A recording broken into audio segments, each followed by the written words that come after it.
नमस्कार आप सभी को। उम्मीद करता हूँ आप सब बहुत अच्छे से होंगे और आप सबकी तैयारी भी अब पूर्ण रूप में हो चुकी होगी।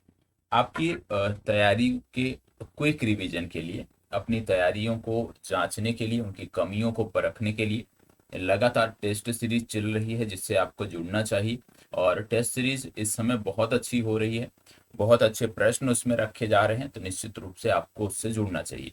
इसके अतिरिक्त अंतिम 10 दिनों में कैसे आप अपना रिवीजन कर सकते हैं उसके लिए चैनल के प्लेलिस्ट में एक अलग से प्लेलिस्ट बना दी गई है जिसमें कुछ सिलेक्टेड वीडियो रखे गए हैं। आप उन सिलेक्टेड वीडियो के माध्यम से भी अपनी तैयारी को बेहतर कर सकते हो। आज विशेष रूप से आप देख रहे होंगे क्योंकि परीक्षा में बहुत कम दिन बचे हुए हैं, ऐसे में जरूरी है कि क्विक रिवीजन हो, समग्रता से वीडियो उपलब्ध कराया जाए। और उसी के क्रम में आज आपको ये वीडियो उपलब्ध कराई जा रही है। इसमें हम बिहार बिहार से जुड़े हुए जो महत्वपूर्ण फैक्ट हैं जो आपकी परीक्षाओं में पूछे जाते हैं, विशेष रूप से आधुनिक भारत से और आधुनिक बिहार के इतिहास से, बिहार के भूगोल से, बिहार की राज्य व्यवस्था से और बिहार की अर्थव्यवस्था से, उसको हमने यहाँ पे रखा है। उन सबको यहाँ पे हम समग्रता से देखने वाले हैं। एक चीज और, क्योंकि यहाँ पे जिस पुस्तक का यहाँ पे आपको अध्ययन कराया जा रहा है, कंप्लीट उसका नहीं कराया जा रहा, सभी एक तरफ से, मतलब पेज संख्या 1 से लेकर अंत तक नहीं कराया जा रहा है। जो कुछ सिलेक्टेड टॉपिक हैं उनकी चर्चा हम कर रहे हैं, क्योंकि पिछली बार 67वीं के दौरान भी हमने प्राचीन और मध्यकालीन साथ ही साथ आधुनिक तीनों के इतिहास के क्रम को बहुत अच्छे से देखा था। तो वो लिंक भी मैं आपको उपलब्ध करा दूंगा, प्लेलिस्ट में वो वीडियो अपडेटेड है, वहां से जाके उसको कवर कर लीजिएगा। क्योंकि भूगोल के कुछ डेटा ऐसे होते हैं जो बदल जाते हैं, इसीलिए इसको मैं फिर से नए रूप में ला रहा हूं। और यहाँ पे कुछ विद्रोह हो गए क्योंकि यहाँ से प्रश्न बनते हैं। इसके बाद किसान आंदोलन बिहार का हो गया, यहाँ से भी प्रश्न बनते हैं। उन सब को लेकर हम यहाँ पे साथ चलेंगे। तो आइए चर्चा की शुरुआत करते हैं। सबसे पहले प्रमुख विद्रोहों को यहाँ पे हम देखने वाले हैं।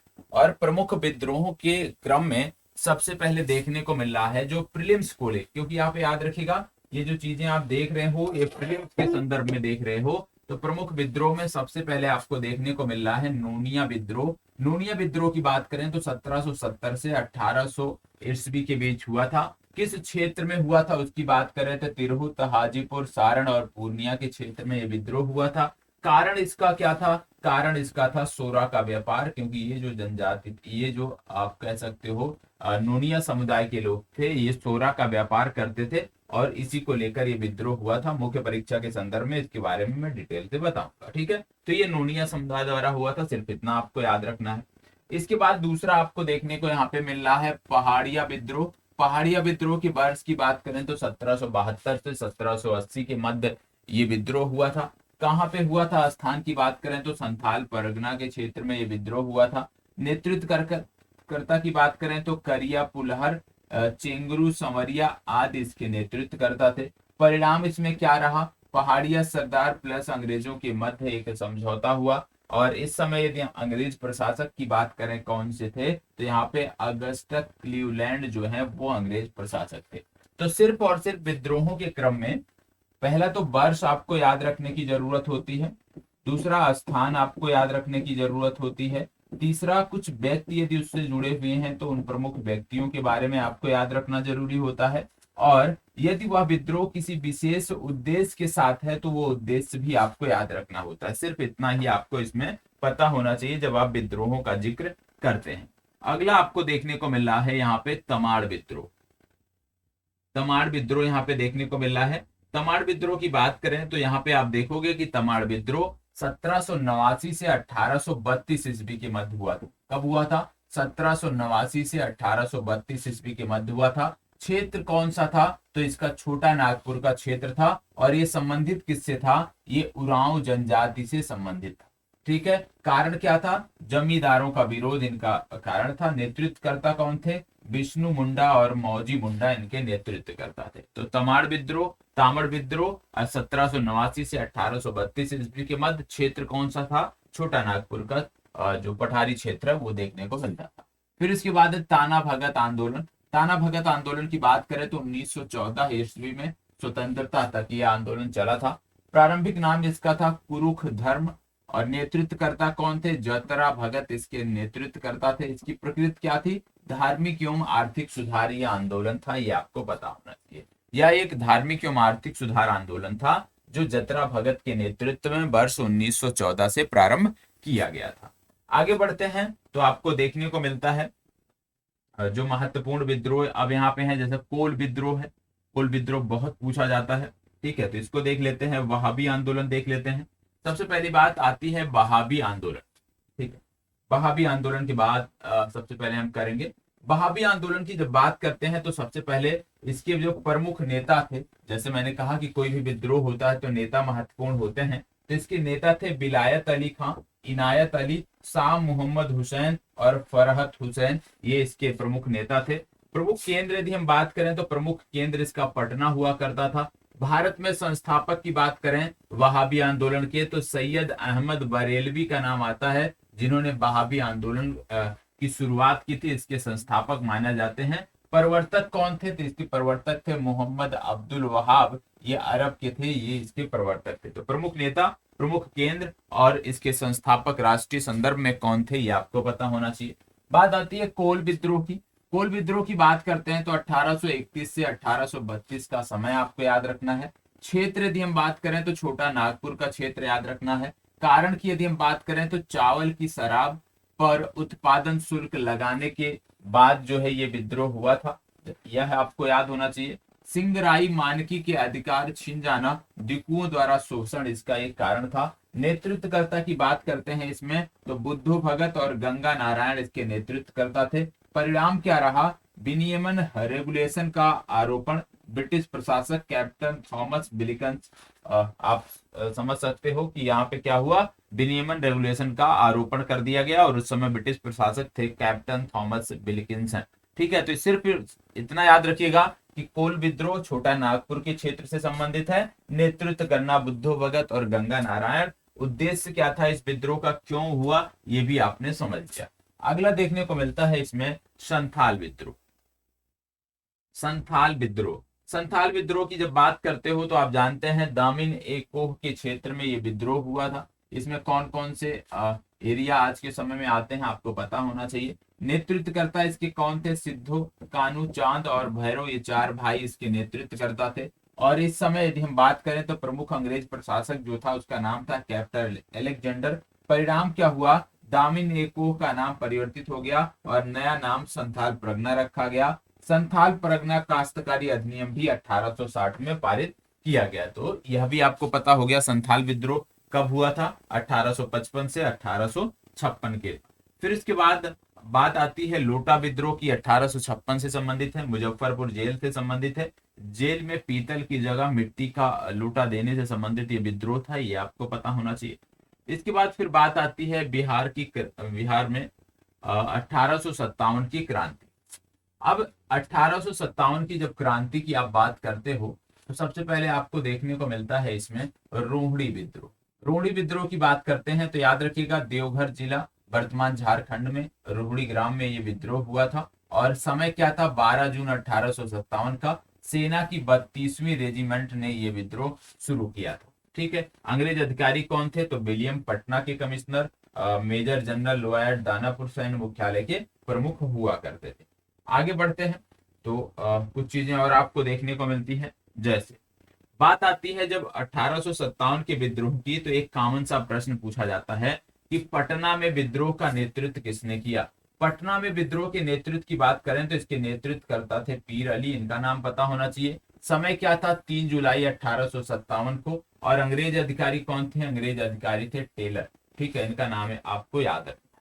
तो अंग्रेज अधिकारी कौन थे? टेलर थे। और नेतृत्वकर्ता कौन थे? पीर अली थे। समय कब था? 3 जुलाई 1857, जब पटना में जो है ये विद्रोह हुआ था। इसके बाद आपको देखने को मिलता है दूसरी तरफ इसके बाद आगे बढ़ते हैं तो कुंवर सिंह का नाम आता है। कुंवर सिंह आप जानते हो प्रमुख नेता रहे हैं। कुंवर सिंह की बात करें तो जगदीशपुर के जमींदार थे और इनकी प्रमुख विजय जैसे शाहाबाद, आरा, आजमगढ़, कभी ना हारने वाले विद्रोही नेता कहे जाते थे। और इनकी मृत्यु 26 अप्रैल 1858 को जगदीशपुर में हुई थी। और इसी के बाद से इनके भाई ने इस विद्रोह का नेतृत्व अपने हाथ में संभाला। इसके बाद बात आती है बिरसा मुंडा। कि मुंडा विद्रोह की बात आती है 1899 से 1900 ईस्वी के मध्य ये विद्रोह हुआ था। इसके नेतृत्वकर्ता थे बिरसा मुंडा और इसका अन्य नाम जो था वो था उलगुलन या महान हलचल।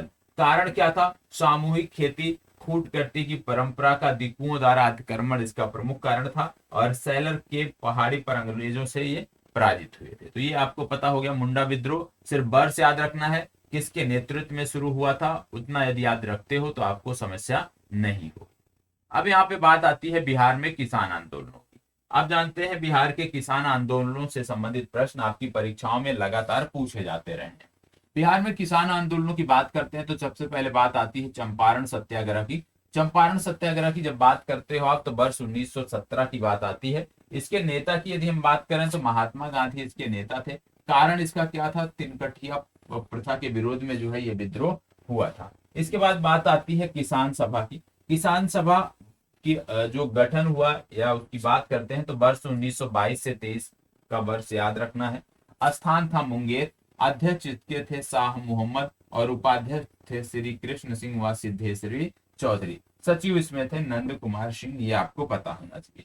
फिर इसके बाद बात आती है बिहार प्रांतीय किसान सभा की। और जब बिहार प्रांतीय किसान सभा की बात आती है तो वर्ष यहाँ बदल जाता है। यहाँ पे वर्ष आ जाता है आपका वर्ष 1929।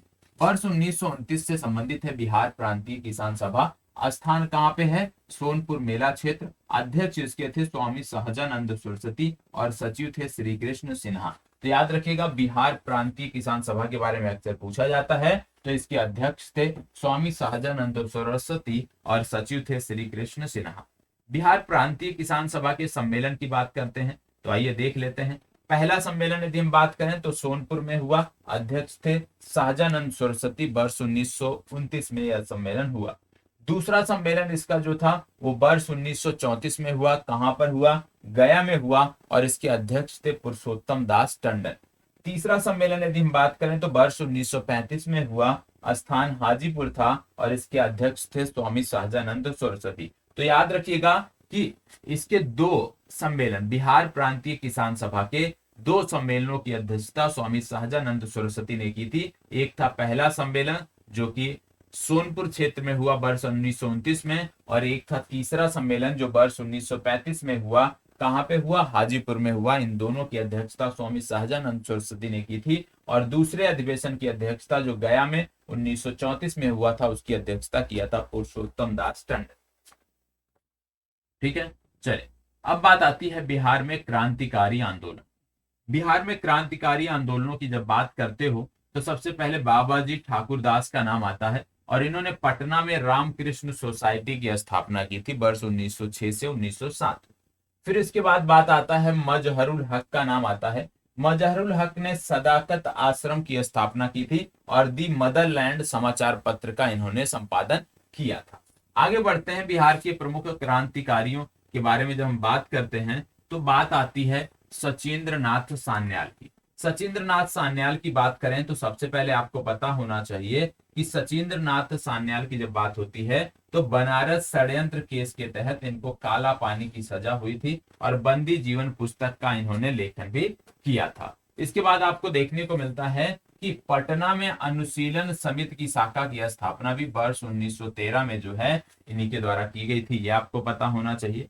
फिर इसके बाद आगे बढ़ते हो तो नाम आता है बंकिम चंद्र मित्र का। बंकिम चंद्र मित्र की बात करें तो अनुशीलन समिति पटना शाखा की स्थापना में इन्होंने सहयोग दिया था। ये आपको पता होना चाहिए। इसके यदि हम बात करें अन्य तथ्यों की तो आपको पता होना चाहिए लिबर्टी लीफ लेट्स वितरण 1915 में भी इनका सहयोग रहा था। इनके अन्य सहयोगियों में टीके घोष, अखिल चंद्र दास गुप्ता ये संबंधित थे जो कि बिहार नेशनल कॉलेज से संबंधित थे। इसके बाद बात आता है बैकुंठ शुक्ला का नाम। बैकुंठ शुक्ला का जो नाम आता है ये भी अपने आप में महत्वपूर्ण है, याद रखिएगा। बैकुंठ शुक्ला का नाम आता है, आप कह सकते हो लाहौर षड्यंत्र के संदर्भ में। आपको बता दें कि हाजीपुर में क्रांतिकारी जो गतिविधि थी वो इन्हीं के द्वारा चलाई जाती थी, उसका नेतृत्व करते थे। इनको मोतिहारी जेल में फांसी दी गई थी।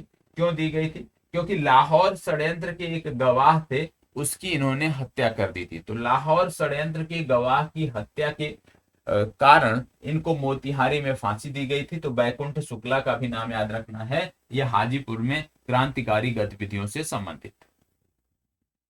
अब यहाँ पे कुछ चीजें और हैं, जैसे मुजफ्फरपुर बम कांड का जिक्र अक्सर होता है। 30 अप्रैल 1908 की घटना थी, जब अभियुक्त इसके थे खुदीराम बोस और प्रफुल्ल चाकी, जिन्होंने अंग्रेज जज किंग्सफोर्ड की हत्या करने के लिए बम फेंका था। ठीक है, लेकिन वहां पे अंग्रेज वकील केनेडी की पत्नी व पुत्री जो है वो मारी गई थी, ये आपको पता होना चाहिए। और परिणाम क्या रहा, प्रफुल्ल चाकी ने जो है वो पकड़े जाने के डर से आत्महत्या कर ली थी और खुदीराम बोस को फांसी की सजा हुई थी। खुदीराम बोस के वकील की बात करें तो कालिदास बसु जो हैं, ये खुदीराम बोस के वकील थे, इनका भी नाम आपको याद रखना है।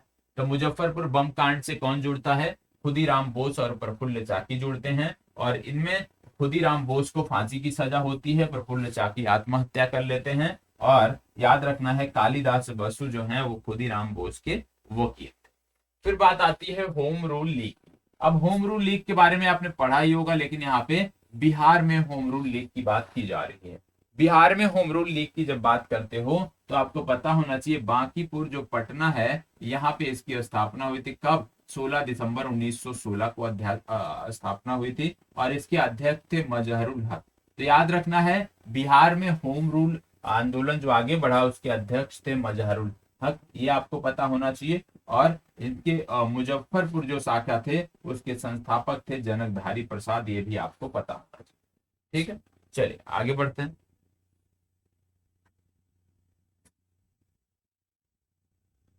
अब बात आती है बिहार में स्वतंत्रता संग्राम का गांधीवादी चरण। स्वतंत्रता संग्राम के गांधीवादी चरण में चंपारण सत्याग्रह और असहयोग आंदोलन दोनों का नाम यहाँ पे आता है। एक एक करके हम देखेंगे। सबसे पहले हम देख लेते हैं चंपारण सत्याग्रह की। चंपारण सत्याग्रह 1917 से संबंधित है, आपको पता होना चाहिए। महात्मा गांधी का भारत में यह प्रथम सत्याग्रह था। तीन कठिया प्रणाली के विरुद्ध यह आंदोलन था। और महात्मा गांधी यहाँ पे किसके बुलावे पर आए थे, तो राजकुमार शुक्ल द्वारा गांधी जी को आमंत्रित किया गया था। कब, लखनऊ अधिवेशन 1916 के दौरान आमंत्रित किया गया था, जिसके बाद गांधी जी यहाँ पे आए थे। और इसके प्रमुख आंदोलनकारी यदि हम बात करें तो राजेंद्र प्रसाद, अनुग्रह नारायण सिंह, मजहरुल हक, ब्रज किशोर प्रसाद और शंभू शरण जो है ये इससे संबंधित थे, ये आपको पता होना चाहिए। और इसके बाद क्या हुआ, चंपारण एग्रेरियन समिति का गठन किया गया, और इसके गठनकर्ता थे एडवर्ड अल्बर्ट ग्रेट, जो कि उपराज्यपाल थे बिहार के। अध्यक्ष थे FG सलाई, और सदस्य थे गांधी जी, LC अदानी, कृत्यानंद सिंह और DK रीड। ये उतना महत्वपूर्ण नहीं है, सिर्फ इतना याद रखिएगा ये वाले जो फैक्ट हैं कि गांधी जी का ये प्रथम सत्याग्रह था, तिनकठिया पद्धति के विरुद्ध था। राजकुमार शुक्ल द्वारा वर्ष 1916 में लखनऊ अधिवेशन में गांधी जी को आमंत्रित किया गया था, और इनके प्रमुख सहयोगी आंदोलनकारी कौन थे उनका नाम पता होना चाहिए। ठीक है, फिर बात आती है चंपारण सत्याग्रह में गांधी जी। चंपारण सत्याग्रह में गांधी जी की जब बात करते हैं तो सबसे पहले देखने को मिलता है कि गांधी जी का जो आगमन था पटना, ये 10 अप्रैल 1917 को होता है, और मजहरुल हक व बागान मालिक संघ के सचिव जेम्स विलियमसन से ये भेंट करते हैं।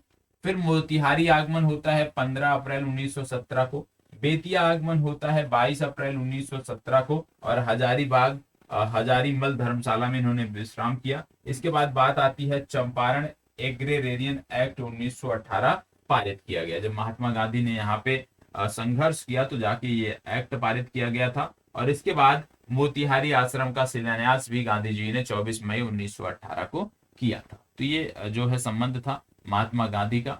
इसके बाद बात आती है बिहार में असहयोग आंदोलन की। बिहार में असहयोग आंदोलन की जब बात करते हैं तो सबसे पहले देखने को मिलता है कि 6 अप्रैल 1919 को इस आंदोलन के, आप कह सकते हो, समर्थन में बिहार में हड़ताल हुई।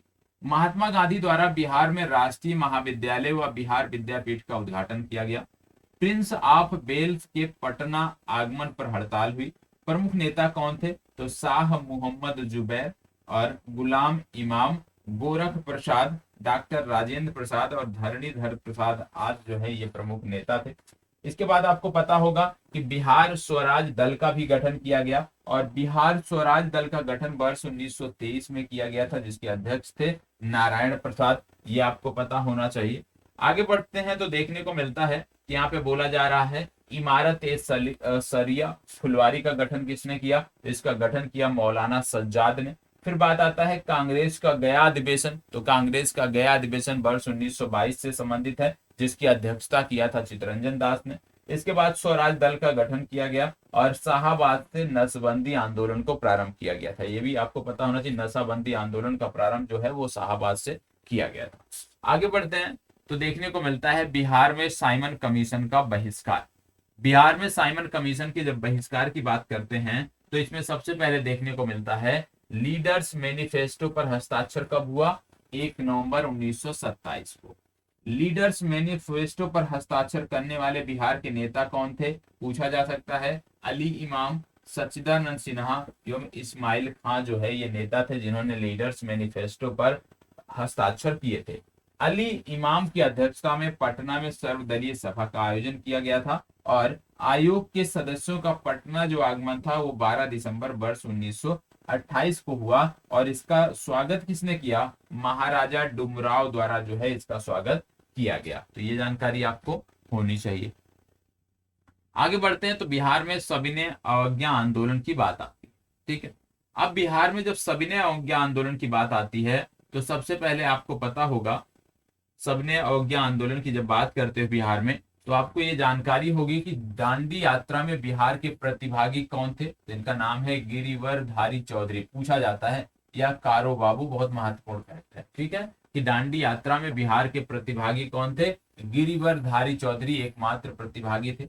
पटना में स्वदेशी संघ की स्थापना कब हुई? मई 1930 में हुई। सोडे से नमक बनाने पर बल दिया गया। सारण व चंपारण से नमक सत्याग्रह को प्रारंभ किया गया। प्रमुख नेता यदि हम इस समय बात करें तो राजेंद्र प्रसाद मोतिहारी से संबंधित थे, प्रमुख नेता थे। जेबी कृपलानी की बात करें, ये भी मोतिहारी से संबंधित थे। और विपिन बिहारी वर्मा का नाम आता है जो सारण और चंपारण से थे। तो मतलब इस आंदोलन के समय जो प्रमुख नेता थे किन क्षेत्रों से संबंधित थे, ऐसा भी आपसे पूछा जा सकता है। तो इसके लिए भी आपको तैयार रहने की जरूरत है। इसके बाद जब हम आगे बढ़ते हैं तो आपको देखने को मिलता है बिहार में व्यक्तिगत सत्याग्रह। बिहार में व्यक्तिगत सत्याग्रह की बात करते हो तो कांग्रेस के रामगढ़ अधिवेशन बिहार से प्रारंभ किया गया। यह 53वां अधिवेशन था, यह आपको पता होना चाहिए। इसकी अध्यक्षता किया था मौलाना अबुल कलाम आजाद ने। बिहार के प्रथम व्यक्तिगत सत्याग्रही कौन थे? तो बिहार के प्रथम व्यक्तिगत सत्याग्रही थे श्री कृष्ण सिन्हा। बिहार के व्यक्तिगत द्वितीय सत्याग्रही कौन थे? तो अनुग्रह नारायण सिंह। याद रखिएगा, याद रखिएगा, यहाँ पे किसकी बात हो रही है? बिहार से संबंधित बात हो रही है। ऐसा आपसे नहीं पूछा जा रहा कि प्रथम सत्याग्रही कौन थे, यहाँ से पूछा जा रहा है बिहार के प्रथम व्यक्तिगत सत्याग्रही कौन थे? तो श्री कृष्ण सिन्हा और द्वितीय थे अनुग्रह नारायण सिंह। तो दोनों लोगों का नाम आपको याद रखना है। इनकी गिरफ्तारी कहाँ हुई थी? गया में हुई थी। अनुग्रह नारायण सिंह की गिरफ्तारी पटना में हुई थी। फिर बात आती है भारत छोड़ो आंदोलन में बिहार। अब भारत छोड़ो आंदोलन में बिहार की बात आ रही है तो आइए देख लेते हैं। भारत छोड़ो आंदोलन में जब आप बिहार की बात करते हो तो सबसे पहले जो आपको देखने को मिलता है राजेंद्र प्रसाद की गिरफ्तारी देखने को मिलती है। और राजेंद्र प्रसाद की गिरफ्तारी 9 अगस्त 1942 को होती है। गिरफ्तार किसने किया? तो WG आर्चर जो जिला अधिकारी थे पटना के, उनके द्वारा गिरफ्तार किया गया और इनको बांकीपुर जेल ले जाया गया। इसके बाद क्या हुआ? महाधिवक्ता थे बलदेव सहाय, उन्होंने त्याग पत्र दे दिया। जयप्रकाश नारायण द्वारा आजाद दस्ते का गठन किया गया, यह आपको पता होना चाहिए। और छात्रों द्वारा कांग्रेस प्रस्ताव का समर्थन किया गया और ये कहाँ पे हुआ? अंजुमन इस्लामिया हाल में किया गया। इसके बाद महिला चरखा क्लब की बात आती है, उसके द्वारा जुलूस निकाला गया जिसकी अध्यक्षता थी श्रीमती भगवती देवी जो कि राजेंद्र प्रसाद की बहन थी। तो ये आपको पता होना चाहिए कि बिहार में भारत छोड़ो आंदोलन के क्रम में क्या क्या चीजें हुई। राजेंद्र प्रसाद की गिरफ्तारी, महाधिवक्ता बलदेव सहाय का त्यागपत्र, जयप्रकाश नारायण द्वारा आजाद दस्ते का गठन और छात्रों द्वारा कांग्रेस के प्रस्ताव का समर्थन। तो ये जानकारी आपको होनी चाहिए। इसके बाद जयप्रकाश नारायण द्वारा ध्रुव दल की भी स्थापना की गई। अब यहाँ पे परीक्षा दृष्टि में कुछ फैक्ट दिए हुए हैं, जैसे श्री कृष्ण सिन्हा के नेतृत्व में बिहार में प्रांतीय सरकार का गठन हुआ कब? याद रखिएगा 2 जनवरी 1946 में बिहार में प्रांतीय सरकार का गठन इनके नेतृत्व में किया गया। बिहार प्रांतीय किसान सभा 1929 के संस्थापक सचिव कौन थे? तो संस्थापक सचिव की बात करें तो श्री कृष्ण सिन्हा जो है ये इनके संस्थापक सचिव थे। राजकुमार शुक्ल के गांव का नाम क्या था? तो इनके गांव का नाम था मुरली भरहरवा, ये आपको पता होना चाहिए। ठीक है, अब बात आती है पटना सचिवालय गोलीकांड। पटना सचिवालय गोलीकांड की जब बात करते हैं तो सबसे पहले यहाँ पे अभियुक्त कौन था वो आपको पता होना चाहिए। घटना कब की है? 11 अगस्त 1942 की घटना है। और यहाँ पे अभियुक्त था WG आर्चर, जो कि जिलाधिकारी पटना का था। और इसी के आदेश पे 7 छात्रों की मृत्यु हुई थी गोलीकांड में। और ये 7 छात्र कौन कौन से थे, इनसे जुड़े हुए जो इनके गृह क्षेत्र हैं वो पूछे जाते हैं। तो सबसे पहले याद रखिएगा, उमाकांत प्रसाद सिन्हा का नाम आता है। और उमाकांत प्रसाद सिन्हा नरेंद्रपुर सारण से संबंधित हैं। राजेंद्र सिंह का नाम आते हैं बनवारी चक सारण से संबंधित हैं। जगपति कुमार का नाम आता है खरारी औरंगाबाद से संबंधित हैं। और इसके बाद सतीश प्रसाद झा का नाम आता है खड़हरा भागलपुर से संबंधित हैं। राम गोविंद सिंह दशरथ पटना से संबंधित हैं। देवीपत चौधरी सिलहट जमालपुर से संबंधित हैं। और रामानंद सिंह शहादत नगर पटना से संबंधित हैं। तो ये 7 हमारे शहीद हुए थे जो गोलीकांड हुआ था। तो इन 7 का नाम और इनके क्षेत्र का नाम आपको पता होना चाहिए। ठीक है, आगे बढ़ते हैं। तो कुछ यहाँ पे फैक्ट दी हुई है, उसको देख लेते हैं। जैसे बोला जा रहा है, बिहार में कौमी सेवक दल की स्थापना कब हुई? बिहार में कौमी सेवक दल की स्थापना कब हुई? तो 27 नवंबर 1921 को यह स्थापना हुई थी। बिहार में कैदियों ने विदेशी वस्त्रों का बहिष्कार कहाँ पे किया? तो सारण जिलों में इन्होंने किया। इसके बाद अगला पूछा जा रहा है, बिहार में होम रूल आंदोलन के अध्यक्ष कौन थे? तो बिहार में होम रूल आंदोलन के अध्यक्ष थे मजहरुल हक। इनका नाम आपको पता होना चाहिए। और बिहार में भारतीय प्रधानमंत्री, प्रथम भारतीय प्रधानमंत्री कौन थे बिहार के? बिहार के प्रथम भारतीय प्रधानमंत्री या प्रांतीय सरकार के प्रमुख कौन थे? तो इनका नाम था मोहम्मद यूनिस। इनका भी नाम आपको याद रखना है। बिहार छात्र परिषद के गठन का नेतृत्व किसने किया? तो इसका नेतृत्व किया डॉक्टर राजेंद्र प्रसाद ने। जयप्रकाश नारायण हजारीबाग जेल से कब फरार हुए? तो दीपावली के पर्व पर ये हजारीबाग जेल से फरार हुए थे, पूछा जाता है। राष्ट्रपति पद से सेवानिवृत्त होने के पश्चात राजेंद्र प्रसाद रहे कहाँ पे रहे? सदाकत आश्रम पटना में रहे। इसके बाद आगे देखने को मिलता है, दानापुर छावनी के भारतीय सैनिकों ने कंपनी के विरुद्ध विद्रोह कब किया? 25 जुलाई 1857 को किया। तो ये जो परीक्षा दृष्टि वाला है ये बड़ा महत्वपूर्ण है, यहाँ से प्रश्न बने हैं और वही चीजें यहाँ पे दी हुई है। ठीक है, फिर बात आती है पृथक बिहार प्रांत के गठन की मांग। पृथक बिहार प्रांत के गठन की जब हम मांग करते हैं तो सबसे पहले आपको देखने को मिलता है वर्ष 1908 की बात आती है। और वर्ष 1908 में नवाब सरफराज हुसैन खां के नेतृत्व में बिहार कांग्रेस कमेटी का गठन किया गया, जिसके प्रथम अध्यक्ष थे हसन इमाम। इसके बाद 1894 ईस्वी की बात आती है। इसमें प्रकाशित पत्रिका थी बिहार टाइम्स द्वारा मांग प्रस्तुत किया गया क्या, जिसके संपादक थे महेश नारायण। 1906 में सच्चिदानंद सिंह व महेश नारायण द्वारा स्वतंत्र बिहार की मांग हेतु पुस्तिका प्रस्तुत की गई। राजेंद्र प्रसाद द्वारा बिहारी छात्र सम्मेलन में इसकी मांग की गई। तो ये आपको पता होना चाहिए कि पृथक बिहार प्रांत की मांग को लेकर क्या क्या घटनाक्रम हुए हैं, तो ये आपको जानकारी इसकी रखनी है। बिहार प्रादेशिक सम्मेलन का पटना अधिवेशन 1908 में हुआ और मोहम्मद फरुखुद्दीन द्वारा ये प्रस्ताव रखा गया। ये तो हो गया इतिहास में विशेष रूप से क्या चीजें थी। अब बात हम कर लेते हैं बिहार की मृदाओं के बारे में। बिहार की मृदाओं में जब हम बात करते हैं तो आपको देखने को मिलता है कि 3 प्रकार की प्रमुख रूप से मृदाएं यहाँ पे देखने को आपको मिल रही हैं। कौन कौन सी? उत्तरी बिहार के मैदान की मृदाएं, दक्षिणी बिहार के मैदान की मृदाएं और दक्षिणी पठारी मृदाएं। 3 प्रकार की मृदाएं आपको देखने को मिल रही हैं। अब आइए एक एक करके इन मृदाओं के बारे में देख लेते हैं, क्योंकि मृदा से संबंधित प्रश्न पूछे जाते हैं। यहाँ पे बोला जा रहा है उत्तरी बिहार की मृदा। उत्तरी बिहार की मृदा की जब बात करते हैं मतलब तराई क्षेत्र की बात हो रही है, उप हिमालय पर्वत पादीय मृदा की बात हो रही है। इसकी अवस्थिति यदि हम बात करें तो सोमेश्वर श्रेणी का क्षेत्र जो उत्तर पश्चिम बिहार में पड़ता है वहां पे देखने को मिलता है। रंग कैसा होता है? गहरा भूरा या पीला रंग होता है। विशेषता क्या होती है? जैविक पदार्थों की अधिकता होती है और यहाँ पे धान, मक्का तथा जौ की फसलें आसानी से अच्छा उत्पादन यहाँ पे देती हैं। तो क्षेत्र सिर्फ पता होना चाहिए कि कौन सी मृदा कहाँ पे पाई जाती है। आगे बढ़ते हैं तो आपको बताया जा रहा है यहाँ पे कि बिहार में पर्वत पादीय मिट्टी के विस्तार को हम कहते हैं भाबर क्षेत्र, और बिहार में अभ्रक मूलक मिट्टी प्राप्त होती है नवादा जिला से। ठीक है, तो ये आपको पता होना चाहिए। इसके बाद इसमें दूसरा जो देखने को मिल रहा है वो आता है आपका दूसरा फैक्ट, तराई क्षेत्र की मृदा। तराई क्षेत्र की मृदा की जब हम बात करते हैं तो आपको देखने को मिल रहा है उत्तर में बिहार नेपाल सीमा के साथ ही पूर्व में किशनगंज से लेकर पश्चिम में चंपारण तक इसका विस्तार देखने को मिलता है। इसका रंग भूरा तथा हल्का पीला होता है और विशेषता इसकी क्या होती है, अम्लीय प्रकृति, फास्फोरस एवं पोटास की कमी तथा जैव पदार्थों की यहाँ पे अधिकता होती है। फसलें धान, पटसन, जौ, सरसों एवं गेहूं आसानी से यहाँ पे इस क्षेत्र में हो जाती हैं। इसके बाद देखने को मिल रही है पुरानी जलोढ़ मृदा।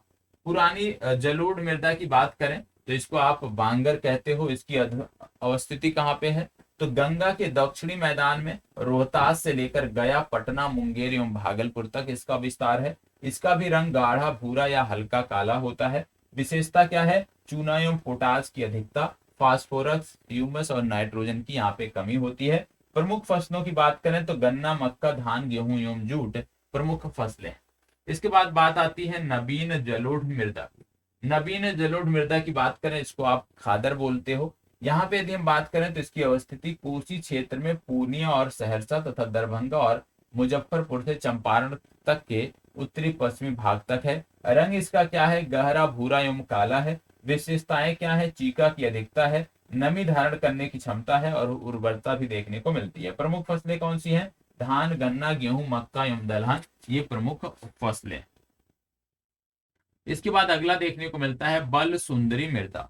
बल सुंदरी मृदा की बात करें तो अवस्थिति इसकी कहाँ पे है, बांगर के दक्षिण दिशा में पूर्णिया, सहरसा, दरभंगा, मुजफ्फरपुर, चंपारण और सारण जिले में देखने को मिलती है। इसका भी रंग क्या होता है, गहरा भूरा एवं सफेद देखने को मिलता है। इसकी विशेषता क्या है बल सुंदरी मृदा की, तो चूने की अधिकता है, क्षारीय प्रवृत्ति होती है और कम उर्वर मृदा होती है। प्रमुख फसलें यदि हम बात करें इसमें तो धान, गेहूं, मक्का, गन्ना, तंबाकू, आम, लीची एवं केला प्रमुख फसलें हैं। फिर इसके बाद दूसरा आपका आता है प्रकार दक्षिण बिहार के मैदान की मृदा। अब दक्षिण बिहार के मैदान की मृदा की बात करें तो इसमें भी कई सारे प्रकार होते हैं, सब टाइप्स होते हैं, उसकी बात अब कर लेते हैं। सबसे पहले आती है कगारी मृदा।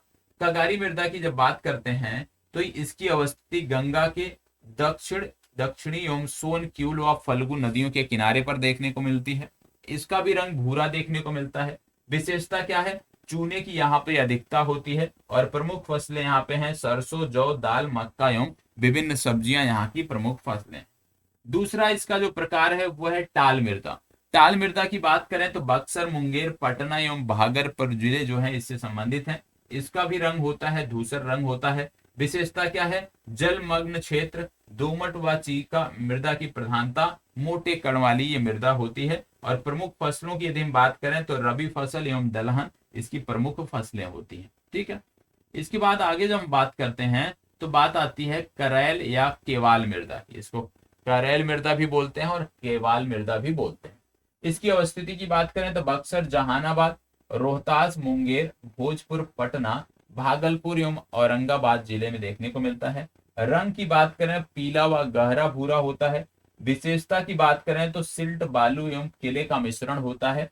करैल मृदा की बात करें तो क्षारीय प्रवृत्ति होती है इसकी। और केवाल मृदा की बात करें तो अम्लीय, क्षारीय दोनों प्रकार की इसकी प्रवृत्ति होती है। जल ग्रहण क्षमता होती है इसमें और ये उर्वर भी होती है। तो याद रखिएगा जब बात करेंगे करैल या केवाल की तो करैल अलग है, केवाल अलग है। करैल मृदा क्षारीय प्रवृत्ति की होती है जबकि केवाल मृदा जो है उसकी प्रवृत्ति अम्लीय और क्षारीय दोनों होती है, ये आपको याद रखना। ठीक है, इसके बाद बात आती है बलथर मृदा। बलथर मृदा की बात करें तो गंगा के मैदान की दक्षिणी सीमा तथा छोटापुर, नागपुर की पठार की उत्तरी सीमा के मध्य संकीर्ण जो पट्टी नुमा क्षेत्र है वहां पे देखने को मिलती है। इसका भी रंग पीला एवं लाल होता, मतलब पीला लिए हुए लाल रंग होता है। विशेषता की बात करें तो अम्लीय प्रकृति होती है, कम उर्वर होती है। और प्रमुख फसलें यहाँ पे हैं आलू, ज्वार, बाजरा एवं अरहर। तो ये आपने देख लिया, दो प्रकार आपने देख लिया मृदा के और उनके सब प्रकार आपने देख लिए। अब यहाँ पे परीक्षा दृष्टि में कुछ चीजें दी हुई हैं, ये देख लेते हैं। बोला जा रहा है बिहार में पीडमोंट स्वैप मिट्टी पाई जाती है, कहाँ पे, पश्चिमी चंपारण के पश्चिमोत्तर भाग में। किस प्रकार की मिट्टी पाई जाती है, पीडमोंट मृदा जो है ये बिहार के पश्चिमी चंपारण जिले के पश्चिमोत्तर भाग में पाई जाती है। मुजफ्फरपुर, दरभंगा तथा चंपारण जिलों में पाई जाने वाली मृदा जो है उसको बोलते हैं नवीन जलोढ़ मृदा। ठीक है। अब बात आ गया तीसरा प्रकार मृदा का जो आपका है बिहार में। वो तीसरा प्रकार देखने को मिलता है दक्षिण के संकीर्ण पठार की मृदाएं। अब दक्षिण के संकीर्ण पठार की मृदाओं में बात करें तो सबसे पहले आपका आता है लाल बलुई मृदा। लाल बलुई मृदा की बात करें तो रोहतास एवं कैमूर जिलों में ये मृदा पाई जाती है। इसका भी रंग लाल एवं पीला होता है, लाल या पीला होता है। विशेषता क्या है? कम उर्वर होती है, ह्यूमस की मात्रा होती है और बालू की यहाँ पे अधिकता होती है। प्रमुख फसलें कौन है? बाजरा, मक्का तथा ज्वार, ये प्रमुख फसलें। अगला है लाल पीली मृदा। लाल पीली मृदा की बात करें तो अवस्थिति दक्षिण पूर्व बिहार, बांका, जमुई, नवादा, गया, मुंगेर एवं औरंगाबाद के पठारी क्षेत्रों में देखने को मिलती है। रंग इसका लाल होता है। विशेषता क्या है? लौह तत्व की अधिकता होती है, कम उर्वरी देखने को मिलती है। प्रमुख फसलें कौन कौन सी हैं? दलहन एवं मोटे अनाज जो यहाँ की प्रमुख फसलें हैं, ये आपको पता होना चाहिए। ठीक है। तो ये जो प्रकार थे, तीन प्रकार जो थे उसको हमने यहाँ पे पूरी तरह से देख लिया है। तीनों प्रकार आपको पता होना चाहिए कि बिहार की मृदाओं को मुख्यतः तीन भागों में बांटा जाता है। फिर इन तीन भागों में सबके अलग अलग आप कह सकते हो उपभाग हैं और उपभागों को भी हमने देख लिया। तो आपकी जिम्मेदारी बनती है कि एक एक मृदा को नोट करिएगा। ठीक है। पहले जो मेन तीन पार्ट हैं उसको नोट करिएगा, फिर उनका जो सब डिवीजन है उसको नोट करिएगा। सिर्फ इसमें क्षेत्र आप याद रख लीजिएगा। ठीक है। क्षेत्र याद रख लीजिएगा और मृदा की प्रवृत्ति क्या है, अम्लीय है या क्षारीय है, ये याद रख लीजिएगा। तो निश्चित रूप से चीजें आपकी बेहतर रहेंगी। कौन सी फसलें होती हैं यदि आप नहीं भी याद रख पाते हो तो भी प्रीलिम्स को लेकर कोई समस्या नहीं होगी, लेकिन क्षेत्र कौन से हैं और प्रवृत्ति क्या है मृदा की, ये जरूरी। परीक्षा दृष्टि में यदि हम बात करें तो बिहार में अधिक वर्षा के कारण बृहद स्तर पर जूट की कृषि कहाँ पे होती है? जूट की जो खेती होती है वो उत्तरी पूर्वी बिहार में होती है, बंगाल से लगे हुए क्षेत्रों में होती है। बिहार के लगभग 90% क्षेत्रफल पर विस्तृत मृदा कौन है? बिहार के सबसे ज्यादा क्षेत्र पर यदि हम बात करें कौन सी मृदा का फैलाव है तो जलोढ़ मृदा का है। आप जानते हैं बिहार के आधे से ज्यादा मतलब 2/3 से ज्यादा ऐसे भाग हैं जो बाढ़ से प्रभावित रहते हैं, और जब बाढ़ से प्रभावित है तो वहां पे तो जलोढ़ मृदा होगी, क्योंकि हर बार बाढ़ नवीन जलोढ़ तो लाएगी। तो आपको देखने को मिलता है ये चीज। धान और जूट हेतु उपयुक्त मृदा कौन सी है? तो खादर मृदा जो है ये धान और जूट हेतु उपयुक्त है। बिहार का दाल का कटोरा किसे कहा जाता है? तो मोकामा टाल को जो है बिहार का दाल का कटोरा कहा जाता है। ठीक है। अब यहाँ पे कुछ प्रमुख तथ्य दिए हुए हैं, जैसे पुराने बिहार की कितनी प्रतिशत जमीन लेकर झारखंड राज्य का गठन हुआ? तो पुराने बिहार की लगभग 45.85% जमीन लेकर जो है वो झारखंड का गठन हुआ। भीम बांध वन्य जीव अभ्यारण्य कहाँ पे स्थित है? तो भीम बांध वन्य जीव अभ्यारण्य की जब बात करते हो तो मुंगेर जिले में ये अवस्थित है। बिहार का अधिकांश भूभाग आच्छादित है किससे? कछारी मिट्टी या दोमट मृदा से ये आच्छादित है। बिहार में दामोदर नदी प्रवाहित कहाँ पे होती है? तो ये भ्रंश नदी घाटी में प्रवाहित होती है। अब बात हो रही है बिहार की नदियों की। आप जानते हैं बिहार में जो अपवाह तंत्र है वो बड़ा महत्वपूर्ण है। आपसे रेगुलर यहाँ से प्रश्न पूछे जाते हैं, तो इस संदर्भ में अपवाह तंत्र को भी हमें यहाँ पे देखना है। बिहार के अपवाह तंत्र की बात करते हैं तो सबसे पहले बात आती है गंगा नदी। गंगा नदी की बात करें तो बिहार में प्रवेश की बात करते हैं जब, तो चौसा बक्सर जिला में जो है ये प्रवेश करती है। और आपको पता होगा मध्य बिहार में पश्चिम से पूर्व की ओर बहती, मतलब गंगा नदी जो है ये मान लो बिहार की संरचना है तो बिहार के बीचों बीच से ये बहती है। बिहार झारखंड सहित में कुल लंबाई इसकी कितनी है? तो 445 किलोमीटर ये कुल लंबी है झारखंड सहित में, ये आपको पता होना चाहिए। बिहार में प्रवाह क्षेत्र यदि हम बात करें प्रमुख धारा का तो 15,205 वर्ग किलोमीटर में देखने को मिलता है। ठीक है। आगे जब बढ़ते हैं तो आपको पता होगा कि जो कोई भी नदी होती है तो उसकी बहुत सारी सहायक नदियां भी होती हैं। इसी क्रम में उत्तर दिशा की प्रमुख सहायक नदियों की यहाँ पे बात की जा रही है। अब बिहार की उत्तर दिशा की प्रमुख सहायक नदियों की जब बात करते हो तो घाघरा इसमें आती है, गंडक आती है, बूढ़ी गंडक आती है, कोसी, महानंदा तथा वया नदी आती है। तो उत्तर दिशा की प्रमुख सहायक नदियां कौन सी हैं गंगा की? घाघरा, गंडक, बूढ़ी गंडक, कोसी, महानंदा तथा वया नदी जो है ये इसकी सहायक नदी है। ठीक है। इसके बाद फिर बात आती है दक्षिण दिशा से संगम।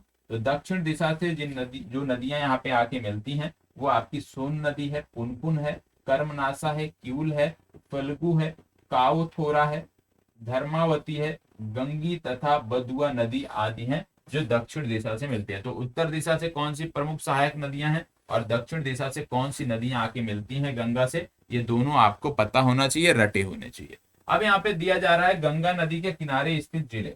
गंगा नदी के किनारे स्थित जिलों की संख्या यदि हम बात करें तो कुल जिलों की संख्या पहले टोटल याद रखिएगा, 12 जिले देखने को मिलते हैं। कौन कौन से? भोजपुर, सारण, बक्सर, वैशाली, पटना, बेगूसराय, खगड़िया, समस्तीपुर, कटिहार, भागलपुर, लखीसराय तथा मुंगेर। ये कुल 12 जिले आपके देखने को मिलते हैं जो कि गंगा के किनारे स्थित हैं बिहार में।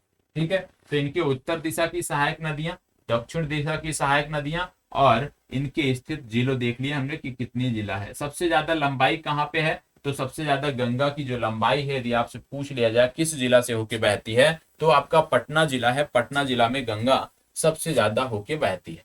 फिर बात आती है उत्तर बिहार की नदियों की।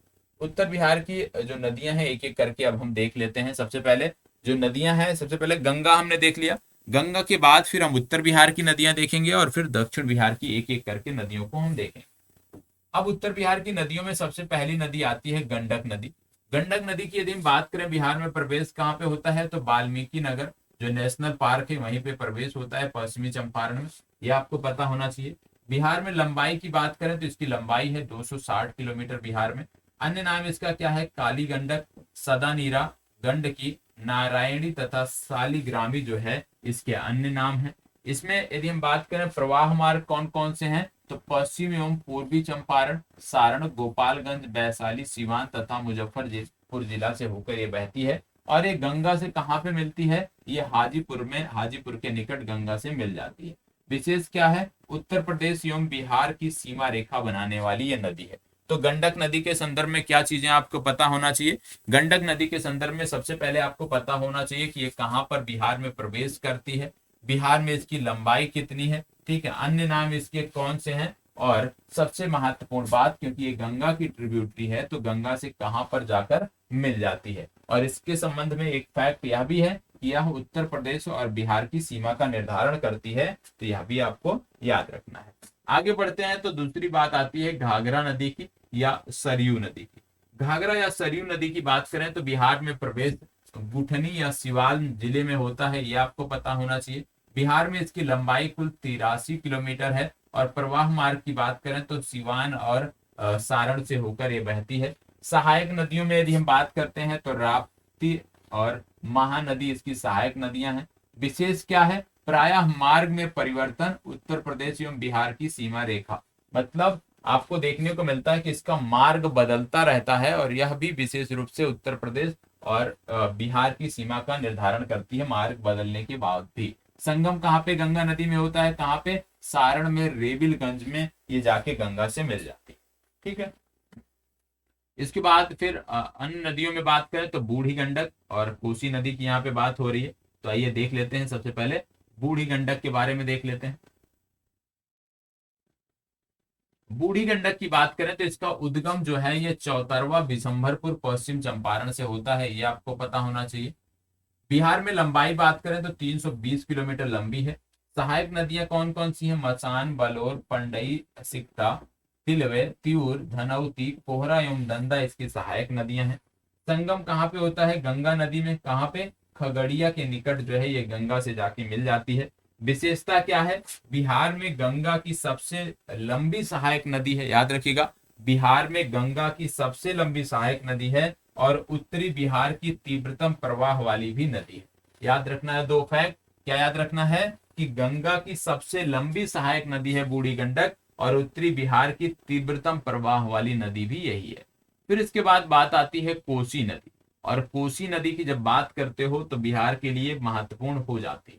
कोसी नदी का अन्य नाम जो है कौन सा है? कौशिकी या सप्तकोशी भी बोलते हैं। बिहार का शोक भी इसको कहा जाता है। ऋग्वेद में इसका नाम है कौशिकी और नेपाल में इसको सप्तकोशी बोलते हैं। बिहार में प्रवेश कहाँ पे होता है? भीमनगर, सुपौल जिला के समीप जो है ये बिहार में प्रवेश करती है और कुरुसेला, कटिहार के निकट ये जाके गंगा नदी से मिल जाती है। सहायक नदियों में बात करें तो बागमती, अरुण, तामूर, सुनकोशी, कमला बलान, दूध कोसी, तमा कोसी, इंद्रावती और लिकखोला इसकी सहायक नदियां हैं। बिहार में इनकी कुल लंबाई जो है वो 260 किलोमीटर। ठीक है, तो ये आपको पता होना चाहिए। इसके बाद कोसी के बाद आगे जब बढ़ते हैं तो बागमती और कमला नदियों के बारे में बात यहाँ पे हो रही है। आइए इनके बारे में देख लेते हैं। सबसे पहले बागमती नदी के बारे में। बागमती नदी के बारे में आपको देखने को मिल रहा है कि इसका उद्गम शिवपुरी श्रेणी से होता है, जो कि नेपाल में है। बिहार में प्रवेश की बात करें तो सूरावती ग्राम सीतामढ़ी जिला में ये बिहार में प्रवेश करती है और ये कोसी नदी से जाके मिल जाती है बदला घाट में। बिहार में इसकी कुल लंबाई है 394 किलोमीटर। ठीक है। इसकी सहायक नदियों में बात करें तो लाल बकैया, छोटी बागमती, सिपरी, मनोहरा और कोला इसकी सहायक नदियां। ठीक है। आगे बढ़ते हैं तो कमला नदी की बात हो रही है। कमला नदी की बात करें तो उद्गम महाभारत श्रेणी नेपाल से होता है। बिहार में प्रवेश की बात करें तो जयनगर मधुबनी जिला में ये बिहार में प्रवेश करती है। बागमती नदी से ये जाके मिल जाती है खगड़िया में। बिहार में इसकी लंबाई है 120 किलोमीटर और इसकी सहायक नदियां हैं सोनी, थैरी, बलान, त्रिशुला या मैनावती। ठीक है। विशेषता क्या है इसकी कि ये मिथिलांचल की सबसे पवित्र नदी है। तो याद रखिएगा, यदि पूछ लिया जाए मिथिलांचल की सबसे पवित्र नदी कौन सी है तो आप बताओगे कमला नदी जो है वो मिथिलांचल की सबसे प्रसिद्ध पवित्र नदी है। अब यहाँ पे दो नदियां आपको देखने को मिल रही हैं। पहला है महानंदा, दूसरा है फल्गु। दोनों के बारे में देख लेते हैं। सबसे पहले महानंदा नदी के बारे में बात करेंगे। इसका उद्गम होता है मालहदी राम पहाड़ी दार्जिलिंग से। ठीक है। बिहार में प्रवेश बात करें तो किशनगंज जिला में ये प्रवेश करती है। संगम कहाँ पे है? गंगा नदी से। कहाँ पे? गोडागारी घाट बांग्लादेश में इसका संगम जो है वो गंगा नदी से हो जाता है। सहायक नदियों में मेची, वलासोन, रतवा तथा तिरनाई इसकी सहायक नदियां हैं। इसके बाद आता है फल्गु नदी और इन दिनों चर्चा में है रबर डैम के कारण। इसका उद्गम होता है लीलाजन, निरंजना व मोहन नदी के संगम से। गया में इसका आप कह सकते हो कि इसका उद्गम होता है और निरंजना नदी आपके लिए इतिहास में महत्वपूर्ण है।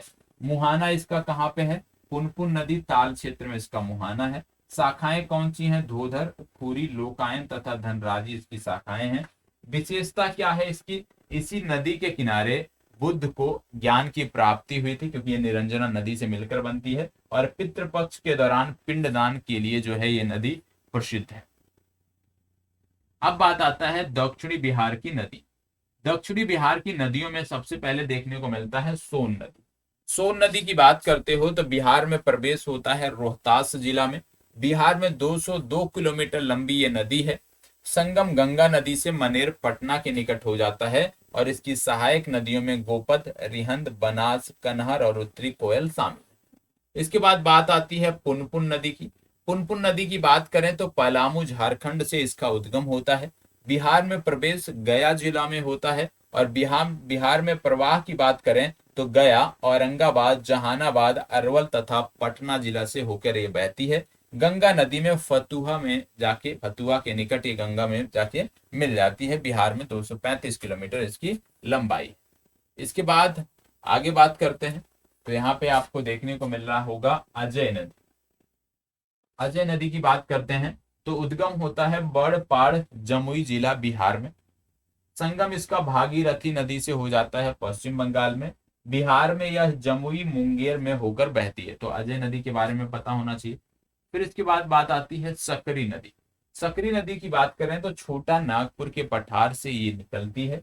बिहार में प्रवेश गोविंदपुर के निकट हो जाता है नवादा जिला में। बिहार में प्रवाह की बात करें तो नवादा, पटना, गया तथा मुंगेर जिला में इसका प्रवाह है। संगम गंगा नदी में हो जाता है। ठीक है। आगे बढ़ते हैं। कर्मनासा नदी। कर्मनासा नदी की बात करें तो कैमूर पर्वत बिहार के निकट इसका उद्गम होता है। संगम गंगा नदी में चौसा, बक्सर जिला में होता है। विशेष अशुभ व अपवित्र नदी मानी जाती है। उत्तर प्रदेश व बिहार की सीमा बनाती है। तो कर्मनासा नदी भी याद रखिएगा। कैमूर पर्वत बिहार से निकलती है, गंगा नदी में बक्सर में मिल जाती है और यह एक अपवित्र नदी बिहार के संदर्भ में मानी जाती है। फिर बात आती है चानन नदी की। चानन नदी की बात करें, इसको पंचानन भी बोलते हैं। छोटा नागपुर के पठार से ये निकलती है और आपस में इसका संगम ग्रीक में हो जाता है। ये आपको पता होना चाहिए। ठीक है। अगला जो आपका आता है क्यूल आता है। क्यूल और फल्गु बहुत महत्वपूर्ण है। क्यूल की बात करें तो उद्गम गिरिडीह जिला झारखंड से होता है। सहायक नदियां इसकी हैं बरनर, हरोहर व अंजन। बिहार में प्रवेश सत पहाड़ी, जमुई जिला के निकट हो जाता है और गंगा नदी में इसका संगम होता है लखीसराय जिला में। ठीक है, तो ये तो दक्षिण बिहार की नदियां हो गई। अब कुछ फैक्ट यहाँ पे दिए हुए हैं, जैसे सिकराना नदी को जाना जाता है किस नाम से? सिकराना नदी का मतलब हो गया बूढ़ी गंडक। बूढ़ी गंडक को सिकराना नाम से भी जाना जाता है। डेहरी बांध कहाँ पे स्थित है? तो डेहरी बांध सोन नदी पर स्थित है। बिहार में प्रवाहित नेपाल की पवित्रतम नदी कौन सी है? तो बिहार में प्रवाहित नेपाल की पवित्रतम नदी है बागमती। मेची किसकी सहायक नदी है? तो मेची महानंदा की सहायक नदी है। देहवा और गोगरा अन्य नाम किसके हैं? ये घाघरा नदी के अन्य नाम हैं। और बिहार में गंगा की उत्तरी सहायक नदियों में सबसे लंबी सहायक नदी कौन सी है? अभी हमने पढ़ा सबसे पहले बूढ़ी गंडक के बारे में पढ़ा था। अगला आपका आता है लखनदेई और करनाली नाम से जानी जाने वाली नदी कौन सी है? घाघरा नदी आता है। अगला फैक्ट, अब्दुल बारी पुल कहाँ पे स्थित है? सोन नदी पर स्थित है। और सोन नदी के अन्य नाम कौन से हैं? सोनभद्र नदी या हिरणवाह नदी, ये आपको पता होना चाहिए। अब आगे हैं हम बिहार के उष्ण जल कुंड पर। बिहार के उष्ण जल कुंड से संबंधित चर्चा यहाँ पे है। यहाँ पे सबसे पहले आपको देखने को मिल रहा है राजगीर नालंदा। ठीक है, राजगीर नालंदा की बात हो रही है। और आपको बता दें यहाँ पे है ब्रह्म कुंड। बिहार का सर्वाधिक उष्ण जो जल कुंड है वो यहाँ पे देखने को मिलता है। यहाँ पे यदि हम बात करें तो आपको देखने को मिलता है सूर्य कुंड, नानक कुंड, गोमुख कुंड, मखदूम कुंड। ठीक है, इसके बाद मुंगेर में आप जाते हैं तो लक्ष्मण कुंड देखने को मिलता है, जो मुंगेर का सबसे गर्म जल कुंड है। यहीं पर लक्ष्मीश्वर कुंड, जन्म कुंड, सीता कुंड और रामेश्वर कुंड भी देखने को मिलता है। पंचतर कुंड, भीम बांध, ऋषि कुंड भी यहीं पे देखने को मिलता है। और गया में एक देखने को मिलता है अग्नि कुंड। तो सबसे पहले यदि याद रखना है कोई, तो आप गया वाला याद रख लीजिए, क्योंकि गया में एक है तो आप आसानी से इसको याद रख सकते हो कि गया में अग्नि कुंड है। बाकी राजगीर नालंदा में जो कुंड है उनको, और मुंगेर, मतलब बिहार के 3 जिले हैं जहां पे गर्म जल कुंड हैं, गया, मुंगेर और राजगीर। तो तीनों जिले आपको पता होना चाहिए। ठीक है, आगे बढ़ते हैं। बिहार की प्रमुख झीलें। बिहार की प्रमुख झीलों में आप जानते हैं कांवर झील का महत्वपूर्ण स्थान है। कांवर झील की बात करें तो ये बेगूसराय में देखने को मिलती है। मझौल गांव बेगूसराय में देखने को मिलती है। एशिया की सबसे बड़ी गोखुर झील है। बूढ़ी गंडक के विसर्पण से इसका निर्माण हुआ है, यह आपको पता होना चाहिए। और जल निगमन वनस्पतियों हेतु प्रसिद्ध है। हाइड्रा, बेल्फनेरिया व लेप्सरोल आदि यहाँ की प्रमुख वनस्पतियां हैं। तो सबसे पहली बात कि ये जो झील है कांवर झील, इसका निर्माण कैसे हुआ है? बूढ़ी गंडक के माध्यम से, बूढ़ी गंडक के विसर्पण से इसका निर्माण हुआ है, ये आपको पता होना चाहिए। और एशिया की सबसे बड़ी गोखुर झील है, आपको बेगूसराय जिला में देखने को मिलती है। यहाँ पे लगभग 106 प्रजातियों के पक्षियों के साथ साथ साइबेरियन प्रवासी पक्षियों का आश्रय स्थल है ये। और बिहार का प्रथम रामसर स्थल इसको घोषित किया गया है। तो बिहार का प्रथम रामसर स्थल ये है। दूसरा देखने को मिलता है गोगा बिल झील। गोगा बिल झील की बात करते हैं तो इसके अन्य नाम हैं घोघा झील और घोघा चाप। अवस्थिति कहाँ पे है? मनिहारी, कटिहार जिला में इसकी अवस्थिति है। क्षेत्रफल की बात करें तो लगभग 5 वर्ग किलोमीटर के क्षेत्रफल में यह विस्तारित है। जल स्रोत की बात करें तो महानंदा नदी और वर्षा के जल से इस झील का निर्माण हुआ है। ठीक, अगला आता है सिमरी बख्तियारपुर झील। सिमरी बख्तियारपुर झील की बात करें तो सहरसा जिला में यह अवस्थित है। घोड़े के नाल की आकृति जैसी है। तो यदि आपसे पूछ लिया जाए बिहार की कौन सी झील की आकृति घोड़े के नाल की जैसी है, तो आप बताओगे सिमरी बख्तियारपुर झील की। संगठक झीलों में बात करें तो जमुनिया, गोबरा, कुमीना तथा सरदिया इसकी संगठक झीलें। इसके बाद आगे बढ़ते हैं तो कुशेश्वर स्थान झील या कुशेश्वर स्थान पक्षी अभ्यारण्य की बात आती है। कुशेश्वर स्थान झील की बात करें तो कुशेश्वर स्थान प्रखंड दरभंगा में देखने को मिलता है। क्षेत्रफल यदि हम बात करें तो शरद ऋतु इसका लगभग 20 वर्ग किलोमीटर और वर्षा ऋतु में लगभग 100 वर्ग किलोमीटर के क्षेत्रफल में यह फैली होती है। प्रमुख धार्मिक एवं पक्षी अभ्यारण्य भी है। ठीक है, प्रमुख धार्मिक स्थल और पक्षी अभ्यारण्य भी है। फिर बात आती है मोती झील की। मोती झील का संबंध है मोतिहारी से। प्रमुख पर्यटन स्थल है ये और हैंगिंग ब्रिज का निर्माण यहाँ पे प्रस्तावित है। ठीक है, इसके बाद आपको देखने को मिलता है पांडु पोखर। पांडु पोखर की बात करें तो राजगीर में अवस्थित है। राजा पांडु की 37 फीट ऊंची कांस्य मूर्ति यहाँ पे स्थापित है और ओपन एयर थिएटर एवं अन्य मनोरंजन गतिविधियां भी यहाँ पे संचालित होती हैं। इसके बाद अगला देखने को मिल रहा है जगतपुर झील। जगतपुर झील कहाँ पे है? भागलपुर में है और वर्षा ऋतु में ये 400 हेक्टेयर के क्षेत्र पे और ग्रीष्म ऋतु में 50 हेक्टेयर के क्षेत्र में इसका आप कह सकते हो क्षेत्र देखने को मिलता है। अगला आता है घोड़ा कटोरा झील। घोड़ा कटोरा झील की बात करें, राजगीर से संबंधित है। बिहार सरकार द्वारा भारत में बुद्ध की सर्वाधिक ऊंची प्रतिमा का निर्माण भी यहीं पर प्रस्तावित है। याद रखिएगा, बुद्ध की सबसे ऊंची प्रतिमा का निर्माण यहीं पे प्रस्तावित है। इसके बाद बात आता है खड़गपुर झील। खड़गपुर झील की बात करें तो मुंगेर में अवस्थित है, मानव निर्मित झील है। महाराजा दरभंगा द्वारा इसका निर्माण किया गया था और निकट स्थित आकर्षण जो है वह पंचकुमारी जलप्रपात और लक्ष्मी कुंड उष्ण जल कुंड। इसके बाद बात आती है बावन पोखर तालाब। अवस्थिति वसुकुंड वैशाली में। महावीर स्वामी की प्राचीन प्रतिमा की प्राप्ति यहीं से हुई है। इसके बाद है मुच लिंद झील। अवस्थिति बोध गया में है। महत्व क्या है? ज्ञान प्राप्ति है तो बुद्ध द्वारा यहाँ ध्यान लगाया गया। ठीक है।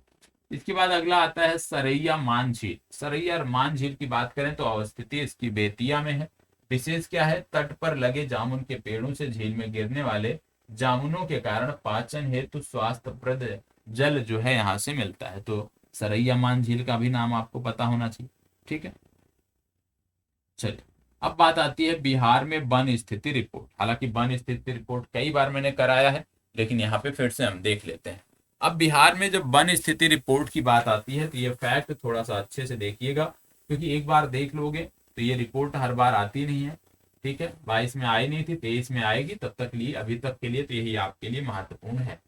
गैर वन क्षेत्र बात करें बिहार में तो 91.91% भाग पर गैर वन क्षेत्र है। 4% भाग पर खुले वन है और अति सघन वन की यदि हम बात करें तो 0.35% भाग पर अति सघन वन बिहार में देखने को मिलते हैं। तो याद रखिएगा, बिहार में गैर वन क्षेत्र सबसे ज्यादा है जो है 91.91%। और उसके बाद अति सघन वन क्षेत्र यदि हम बात करें तो 333.42 वर्ग किलोमीटर है। खुले वन की यदि हम बात करते हैं तो बिहार में खुले वन का जो एरिया है वो 4% है। क्षेत्रफल यदि हम बात करें तो 3761.54 वर्ग किलोमीटर है। दोनों आपको याद रखना है। मध्यम सघन वन की बात करते हैं तो 3285.83 वर्ग किलोमीटर पर मध्यम सघन वन है। कुल वनावरण की यदि हम बात करें तो बिहार के कुल भौगोलिक क्षेत्रफल के 7.84% भाग पर कुल वनावरण देखने को मिलता है, जो कि 7380.79 वर्ग किलोमीटर का एरिया है।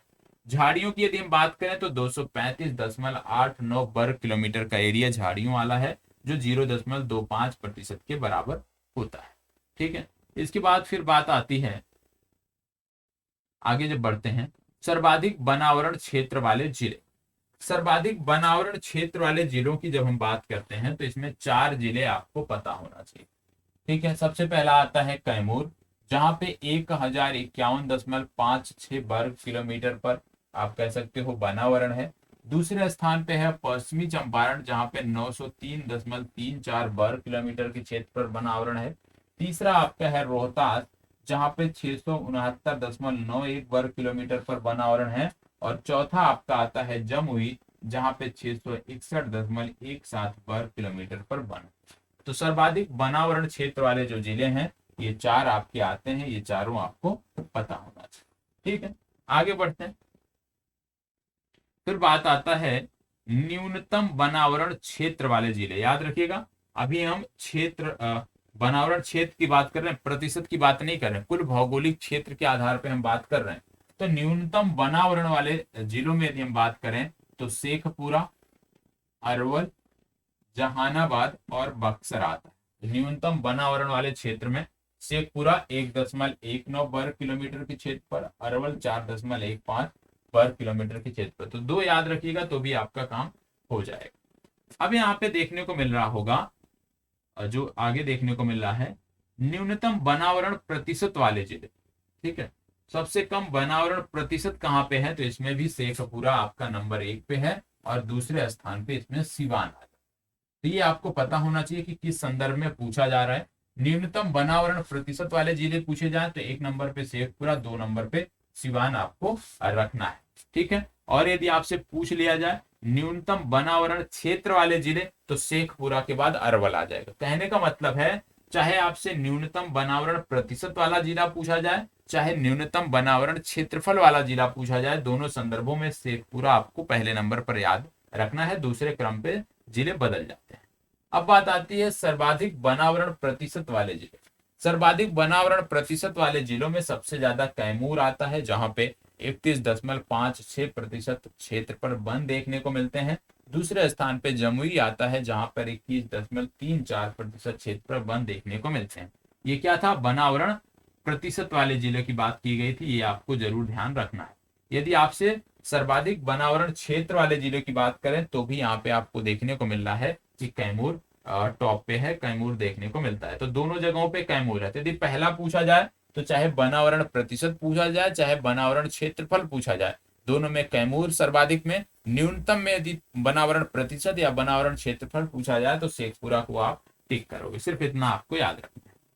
प्रमुख वन संरक्षण केंद्र की बात करें तो संजय गांधी जैविक उद्यान पटना में है, चिड़ियाघर सफारी राजगीर में है, आप जानते हैं। राजकीय वन प्रशिक्षण संस्थान गया में है, और विक्रमशिला गांगे डाल्फिन अभ्यारण्य भागलपुर में आपको देखने को मिलता है।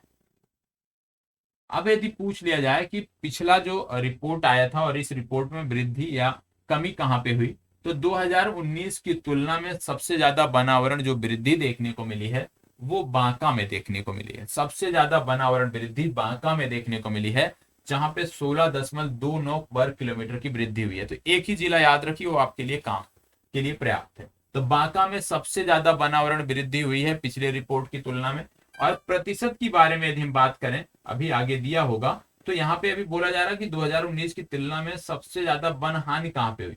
सबसे ज्यादा वृद्धि तो बांका में हुई, ठीक है, लेकिन सबसे ज्यादा हानि कहाँ पे हुई, तो सबसे ज्यादा हानि हुई कैमूर। जहां पे सबसे ज्यादा वन है बिहार में, वहीं पे सबसे ज्यादा हानि हुई है। याद रखना कितनी हानि हुई है, 4.83 वर्ग किलोमीटर के क्षेत्र में वन कैमूर में कम हुई है। तो दोनों चीजें आपको याद रखनी है कि सबसे ज्यादा वृद्धि बांका में और सबसे ज्यादा कमी कैमूर में हुई।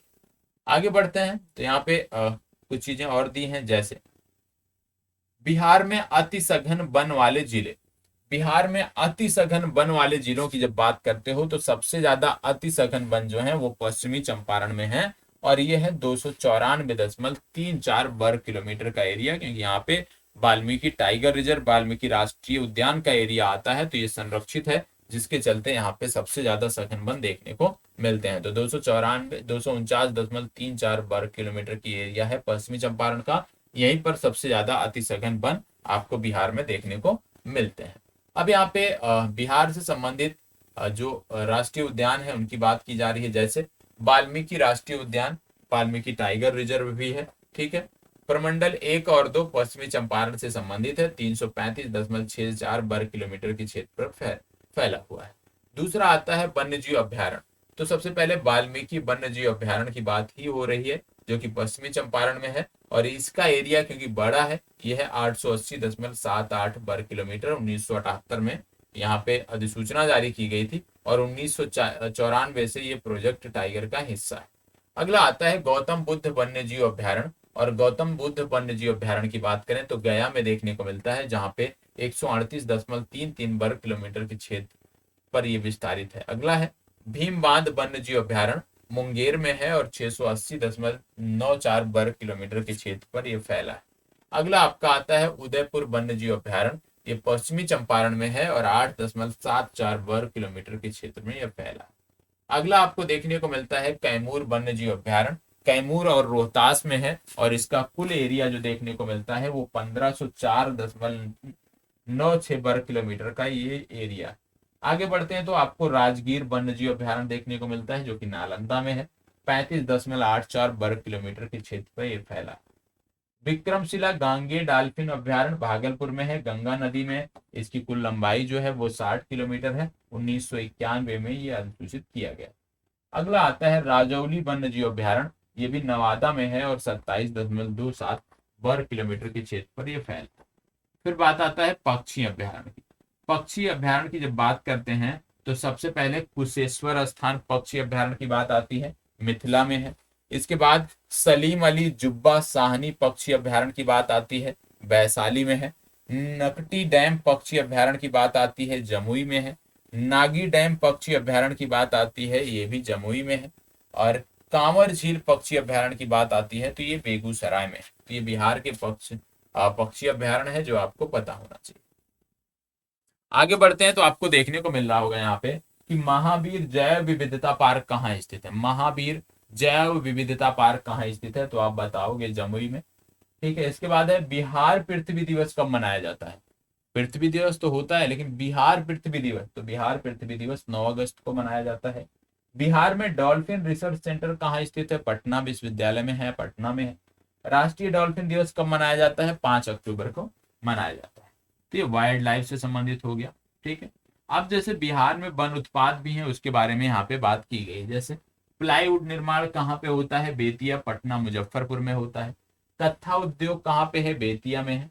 गत्ता उद्योग कहाँ है, समस्तीपुर और दरभंगा में। ये आपका मैप है और प्रमुख प्राकृतिक स्थलों की यहाँ पे बात की गई है। जैसे पश्चिमी चंपारण में वाल्मीकि टाइगर रिजर्व, ठीक है।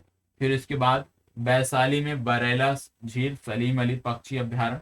पटना में राजीव गांधी जैविक उद्यान, भारत का सबसे बड़ा पशु मेला सोनपुर मेला ही लगता है। फिर इसके बाद कैमूर दुर्गावती जलप्रपात फिर आपको देखने को मिल रहा होगा जो कि दुर्गावती नदी पर है। और बिहार का सबसे बड़ा वन्य जीव अभ्यारण्य है कैमूर वन्य जीव अभ्यारण्य, और अनुपम झील भी यहीं देखने को मिलती है। गया में दशरथ माझी लोक उत्सव और गौतम बुद्ध अभ्यारण्य वन्य जीव पार्क देखने को मिलता है। नवादा में बात करें तो ककोलत जलप्रपात या नागी नकटी पक्षी अभ्यारण्य भी यहाँ पे देखने को मिलता है और ककोलत जलप्रपात भी देखने को मिलता है। मुंगेर में बात करें तो भीम बांध अभ्यारण्य, ऋषि कुंड, सीता कुंड, लक्ष्मण कुंड एवं रामेश्वर कुंड जलकुंड देखने को मिलते हैं। भागलपुर में बात करें तो विक्रमशिला गांगे डाल्फिन अभ्यारण्य देखने को मिलता है। कटिहार की बात करें तो गोगा बिल झील बिहार का सबसे बड़ा नम भूमि क्षेत्र देखने को मिलता है। अब बात आती है बिहार की प्रमुख वनोपज। बिहार की प्रमुख वनोपज की बात आ रही है। सबसे पहले सेमल का नाम यहाँ पे आ रहा है, एक एक करके देख लेते हैं, उतना महत्वपूर्ण नहीं है लेकिन देख लेते हैं। सेमल का नाम आ रहा है। सेमल की बात करें तो उष्ण कटिबंधीय पर्णपाती पौधा है। वैज्ञानिक नाम इसका है बॉम्बैक्स सेइबा। अन्य नाम इसका है कॉटन ट्री। प्रमुख क्षेत्र इसका है तराई। लाल कलर का पुष्प होता है और प्रमुख उत्पाद इससे क्या निकलता है, लकड़ी और रुई निकलता है। फिर बात आती है शीशम। इसका वैज्ञानिक नाम है डलबर्जिया शिशु। उत्पाद है इसका लकड़ी, पत्तियां एवं जड़। प्रमुख क्षेत्र है दक्षिण पूर्व बिहार और पर्णपाती वृक्ष यहाँ पे देखने को मिलते हैं। इसके बाद बात आती है साल की। साल की बात आती है, इसका अन्य नाम है साखू। वैज्ञानिक नाम इसका है सोरैया रोबस्ट्रा। प्रमुख उत्पाद इससे क्या निकलता है, रॉल, धूप बत्ती व औषधि निकलती है। लकड़ी तो यहाँ पे प्राप्त होती है, आप जानते हैं रेलवे के स्लीपर में जो लकड़ियां लगती थी या रेलवे के ट्रैक पर जो पहले लकड़ियों का प्रयोग किया जाता था पत्थर के स्थान पे, वो इसी की लकड़ी हुआ करती थी। और ये यदि आपको देखना है तो आप वाल्मीकि टाइगर रिजर्व जाना, वाल्मीकि राष्ट्रीय उद्यान जाना, तो इन पेड़ों की बहुतायत संख्या वहां पे आपको देखने को मिलती है। ठीक है, इसके बाद बात करते हैं अगला, तून। तून की जब बात करते हैं तो महागुनी परिवार का वृक्ष है। लकड़ी होता है और फर्नीचर और खिलौने के लिए इसका, आप कह सकते हो, इसकी लकड़ी का प्रयोग किया जाता है। फिर इसके बाद बात होता है लाख। आप जानते हैं वैज्ञानिक नाम इसका है लेसिफर लक्का। संस्कृत नाम है लाछा से व्युत्पन्न। उपनाम है प्रकृति का वरदान और प्रमुख क्षेत्र बिहार झारखंड की सीमा वाला क्षेत्र है और सूक्ष्म कीटों द्वारा यह निर्मित होता है, आप जानते होंगे। आगे बात आती है बिहार की अर्थव्यवस्था की। बिहार की अर्थव्यवस्था में यहाँ पे बजट दिया हुआ है, बजट के कुल तथ्य दिए हुए हैं, इसको आपको याद होना चाहिए।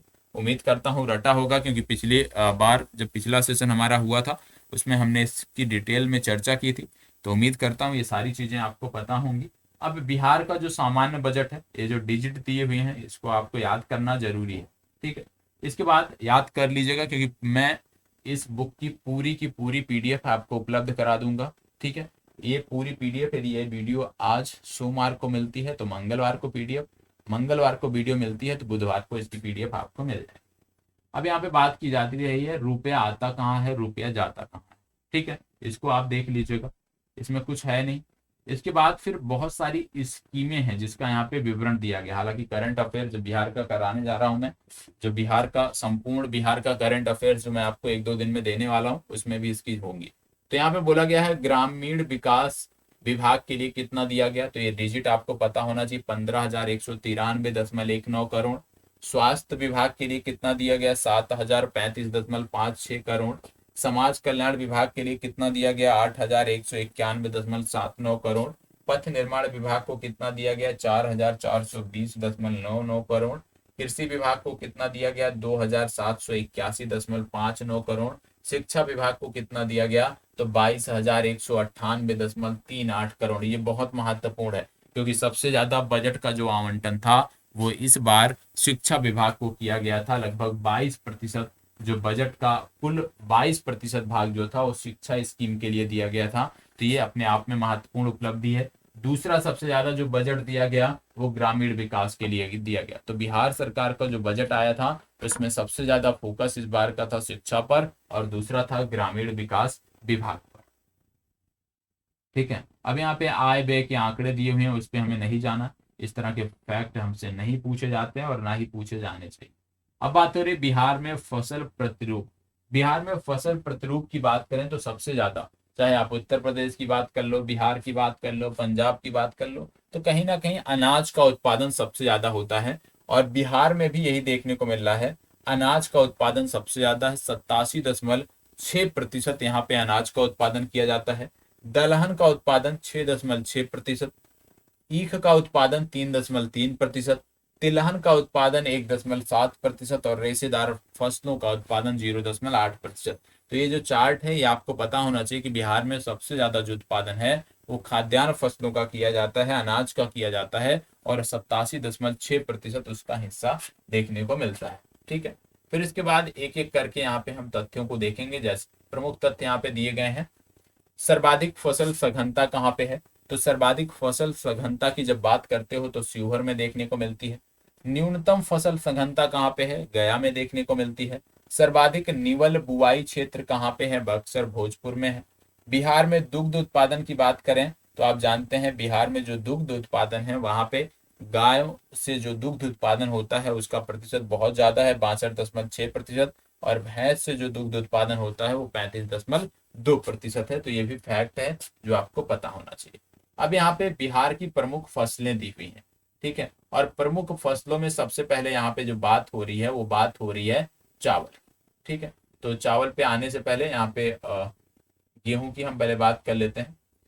गेहूं की बात यदि हम करें तो राज्य में जो उत्पादकता है गेहूं की वो 2,985 किलोग्राम प्रति हेक्टेयर उत्पादकता है। ये जरूर पता होना चाहिए उत्पादकता। राज्य में गेहूं की जो उत्पादकता है वो 2,985 किलोग्राम प्रति हेक्टेयर की दर से देखने को मिलती है। उत्पादकता में अग्रणी जिलों की जब बात करते हो तो बेगूसराय, सारण और रोहतास का नाम आता है। सबसे ज्यादा उत्पादकता गेहूं की बिहार में यदि कहीं पे है तो वो बेगूसराय में है, और दूसरे स्थान पे सारण है, तीसरे स्थान पे रोहतास है। ठीक है, बेगूसराय में कितनी उत्पादकता है, बेगूसराय में 3,641 किलोग्राम प्रति हेक्टेयर उत्पादकता है, जो संपूर्ण बिहार में सबसे ज्यादा है। अब एक बात होती है उत्पादकता, एक बात होती है उत्पादन। उत्पादकता तो बेगूसराय में सबसे ज्यादा है, ठीक है, लेकिन उत्पादन सबसे ज्यादा किस जिले में होता है, उत्पादन सबसे ज्यादा किस जिले में होता है उसकी बात करें तो रोहतास आता है। रोहतास में जो उत्पादन है वो 6.88 लाख टन है। ठीक है, तो दो फैक्ट याद रखिएगा। उत्पादकता में सबसे ज्यादा उत्पादकता गेहूं की बेगूसराय में, लेकिन गेहूं का उत्पादन कहां से होता है सबसे ज्यादा, वो रोहतास से होता है, ये आपको पता होना। ठीक है, सकल बुआई क्षेत्र की यदि हम बात करें तो बिहार के लगभग 27.45 भाग पर, बिहार के कुल कृषि क्षेत्र के 27.45% भाग पर इसकी खेती होती है, और ये बिहार की दूसरी मुख्य फसल है, ये आपको पता होना चाहिए। सर्वाधिक अनुकूल क्षेत्र इसका कौन सा है, बागमती नदी का तराई जो क्षेत्र है, उत्तरी बिहार का जो क्षेत्र है, वो गेहूं उत्पादन के लिए सर्वाधिक महत्वपूर्ण क्षेत्र है। चावल की बात करते हैं। चावल बिहार की प्रमुख, आप कह सकते हो, खरीफ फसल है। सर्वाधिक क्षेत्रफल पर ये बोई जाती है। राज्य की औसत उत्पादकता की बात करें तो 2447 किलोग्राम प्रति हेक्टेयर है। धान की फसल के नाम है अगहनी, गर्मा तथा भदई। चावल की न्यूनतम उत्पादकता कहीं पे है यदि, तो वो मधुबनी में है, ये आपको पता होना चाहिए। यहाँ पे दिया है जैसे उत्पादन में अग्रणी जिले कौन से हैं, तो चावल उत्पादन में अग्रणी जिला आपका आता है रोहतास, 9.5 लाख टन। उत्पादकता में अग्रणी जिले की बात करें तो पश्चिमी चंपारण। दोनों याद रखिएगा, उत्पादकता और उत्पादन फसल के बारे में याद रखना है। चावल उत्पादन में सबसे ज्यादा रोहतास, उत्पादकता के मामले में पश्चिमी चंपारण टॉप पर है। ठीक है, चावल की न्यूनतम उत्पादकता कहाँ पे है, तो यह भी याद रखिएगा, मधुबनी में चावल की न्यूनतम उत्पादकता। मतलब यदि आप मधुबनी में रहते हो तो चावल का खेती, चावल की कृषि आपको नहीं करनी चाहिए, क्योंकि इसकी उत्पादकता आपके यहाँ पे सबसे कम है। इसके कई सारे फैक्टर होते हैं, उनकी बात हम करेंगे। जलवायु हो गया, मृदा हो गया, कई सारे फैक्टर इसमें अपना रोल योगदान देते हैं। मक्का की बात करते हैं तो मक्का की राज्य की औसत उत्पादकता जो है वो 5229 किलोग्राम प्रति हेक्टेयर है। मक्का के उत्पादन में जो अग्रणी जिले हैं, एक एक जिला याद कर लीजिए। ठीक है, प्रत्येक फसल के बारे में एक अधिकतम उत्पादन वाला जिला और एक उत्पादकता के मामले में अधिकतम जिला। ठीक है, उत्पादन के मामले में कटिहार टॉप पे है और सबसे ज्यादा उत्पादकता अररिया में देखने को मिलती है। सकल बुआई क्षेत्र यदि हम बात करें तो आपको देखने को मिलता है 8.85% कुल कृषि क्षेत्र में यह उत्पादन होता है। और मक्का उत्पादन में बिहार का स्थान देश में 5वां। फिर इसके बाद बात आती है ईख की। ईख का जो उत्पादन है, औसत उत्पादन वो 54,766 किलोग्राम प्रति हेक्टेयर बिहार में है। सर्वाधिक ईख का उत्पादन पश्चिमी चंपारण में होता है। और अनुकूल परिस्थितियां क्या हैं इसके लिए, अधिक वर्षा होनी चाहिए, दोमट मिट्टी होनी चाहिए। कुल गन्ना उत्पादन जो है वो 108.55 लाख टन था, ये आपको पता होना चाहिए। ठीक है, और इसके प्रोत्साहन के लिए मुख्यमंत्री गन्ना विकास कार्यक्रम भी चलाया जा रहा है। आगे बात करते हैं बागवानी फसलों की, लेकिन उससे पहले दलहनी फसलों को देख लेते हैं। जैसे दाल, दलहन की बात करते हैं तो सर्वाधिक उत्पादन जो है पटना में होता है दलहन का, ये आपको पता होना चाहिए। और दलहन फसलों में कौन कौन सी फसलें बिहार में उगाई जाती हैं, अरहर, मूंग, चना, खेसारी, मटर, उड़द, मसूर तथा कुल्थी उगाई जाती है। ठीक है, औसत उत्पादकता 843 किलोग्राम प्रति हेक्टेयर। सर्वाधिक उत्पादकता जहानाबाद में देखने को मिलता है। इसके बाद बात आता है बागवानी। बागवानी की बात करें तो सर्वाधिक क्षेत्रफल की बागवानी वाला जो फल है वो है आम, ये आपको पता होना चाहिए। प्रमुख किस्में कौन सी हैं, तो शाही लीची, जर्दालू आम और दीघा मालदह जो है ये प्रमुख किस्में हैं, ये आपको पता होना चाहिए। प्रमुख संस्थान कौन से हैं आपके बिहार में, तो बिहार कृषि विश्वविद्यालय सबौर, डॉक्टर राजेंद्र प्रसाद केंद्रीय कृषि विश्वविद्यालय पूसा, ये दोनों आपको पता होना चाहिए। ठीक है, मखाना उत्पादन में बिहार प्रथम है, ये आपको पता ही होगा। फिर बात आती है जूट। जूट बिहार की दूसरी आप कह सकते हो प्रमुख नकदी फसल है। ठीक है, और इसकी औसत उत्पादकता है 2620, मतलब 2620 किलोग्राम प्रति हेक्टेयर। ठीक है, फिर बात आती है फल एवं शीर्ष उत्पादक जिले। फलों में यदि हम बात करते हैं तो सबसे पहले बात आ रही है आम की। आम की बात करें तो दरभंगा टॉप पे है। अमरूद की बात करें यदि हम तो देखने को मिलता है नालंदा टॉप पे है। लीची की बात करें तो मुजफ्फरपुर की शाही लीची को जीआई टैग तो मिला ही है। केला की बात करें तो मधुबनी शीर्ष पे है। ठीक है, इसके बाद कुछ सब्जियों की बात हम कर लेते हैं। जैसे सबसे ज्यादा आलू का उत्पादन बिहार में कहाँ से होता है, तो पटना से होता है। प्याज का सबसे ज्यादा उत्पादन नालंदा से होता है। गोभी का सबसे ज्यादा उत्पादन वैशाली से होता है और टमाटर का सबसे ज्यादा उत्पादन भी वैशाली से। बैंगन का सबसे ज्यादा उत्पादन नालंदा से होता है। फिर इसके बाद बिहार में पशुधन एवं पोल्ट्री जो आंकड़े हैं वो दिए गए हैं यहाँ पे। जैसे यहाँ पे बताया गया है कि कुल पोल्ट्री पक्षी जो है यहाँ पे वो 165.3 लाख बिहार में है और इनकी संख्या सबसे ज्यादा है। गाय बैल की बात करें तो 154 लाख। ठीक है, भैंस और भैंसा की बात करें 77.2 लाख। बकरा की बात करें तो 128.2 लाख। तो कहने का मतलब है कि कुल पोल्ट्री पक्षी जो है पशुधन में या पोल्ट्री में बात करें तो सबसे ज्यादा जो आबादी है वो पोल्ट्री पक्षियों की है जिनकी है 165.3 लाख। ठीक है, सिर्फ इतना याद रख लीजिए, बाकी कुछ भी याद रखने की जरूरत नहीं है। फिर इसके बाद बात आता है मत्स्य उत्पादन की। यहाँ पे कुछ फैक्ट दिए हुए हैं, ये देख लेते हैं सबसे पहले। यहाँ पे बोला गया है बिहार में पशुधन और मत्स्य उत्पादन, अंडे का जो उत्पादन है बिहार में 301.32 करोड़ होता है। ठीक है, दुग्ध का उत्पादन 115.01 लाख टन होता है। मछली का उत्पादन 6.83 लाख टन होता है। मांस का उत्पादन 3.85 लाख टन होता है और ऊन का उत्पादन यहाँ पे 1.70 लाख किलोग्राम देखने को मिलता है। इसके बाद फिर शीर्ष दुग्ध उत्पादक जिलों की बात हो रही है, वर्ष 2020-21 के ये आंकड़े हैं।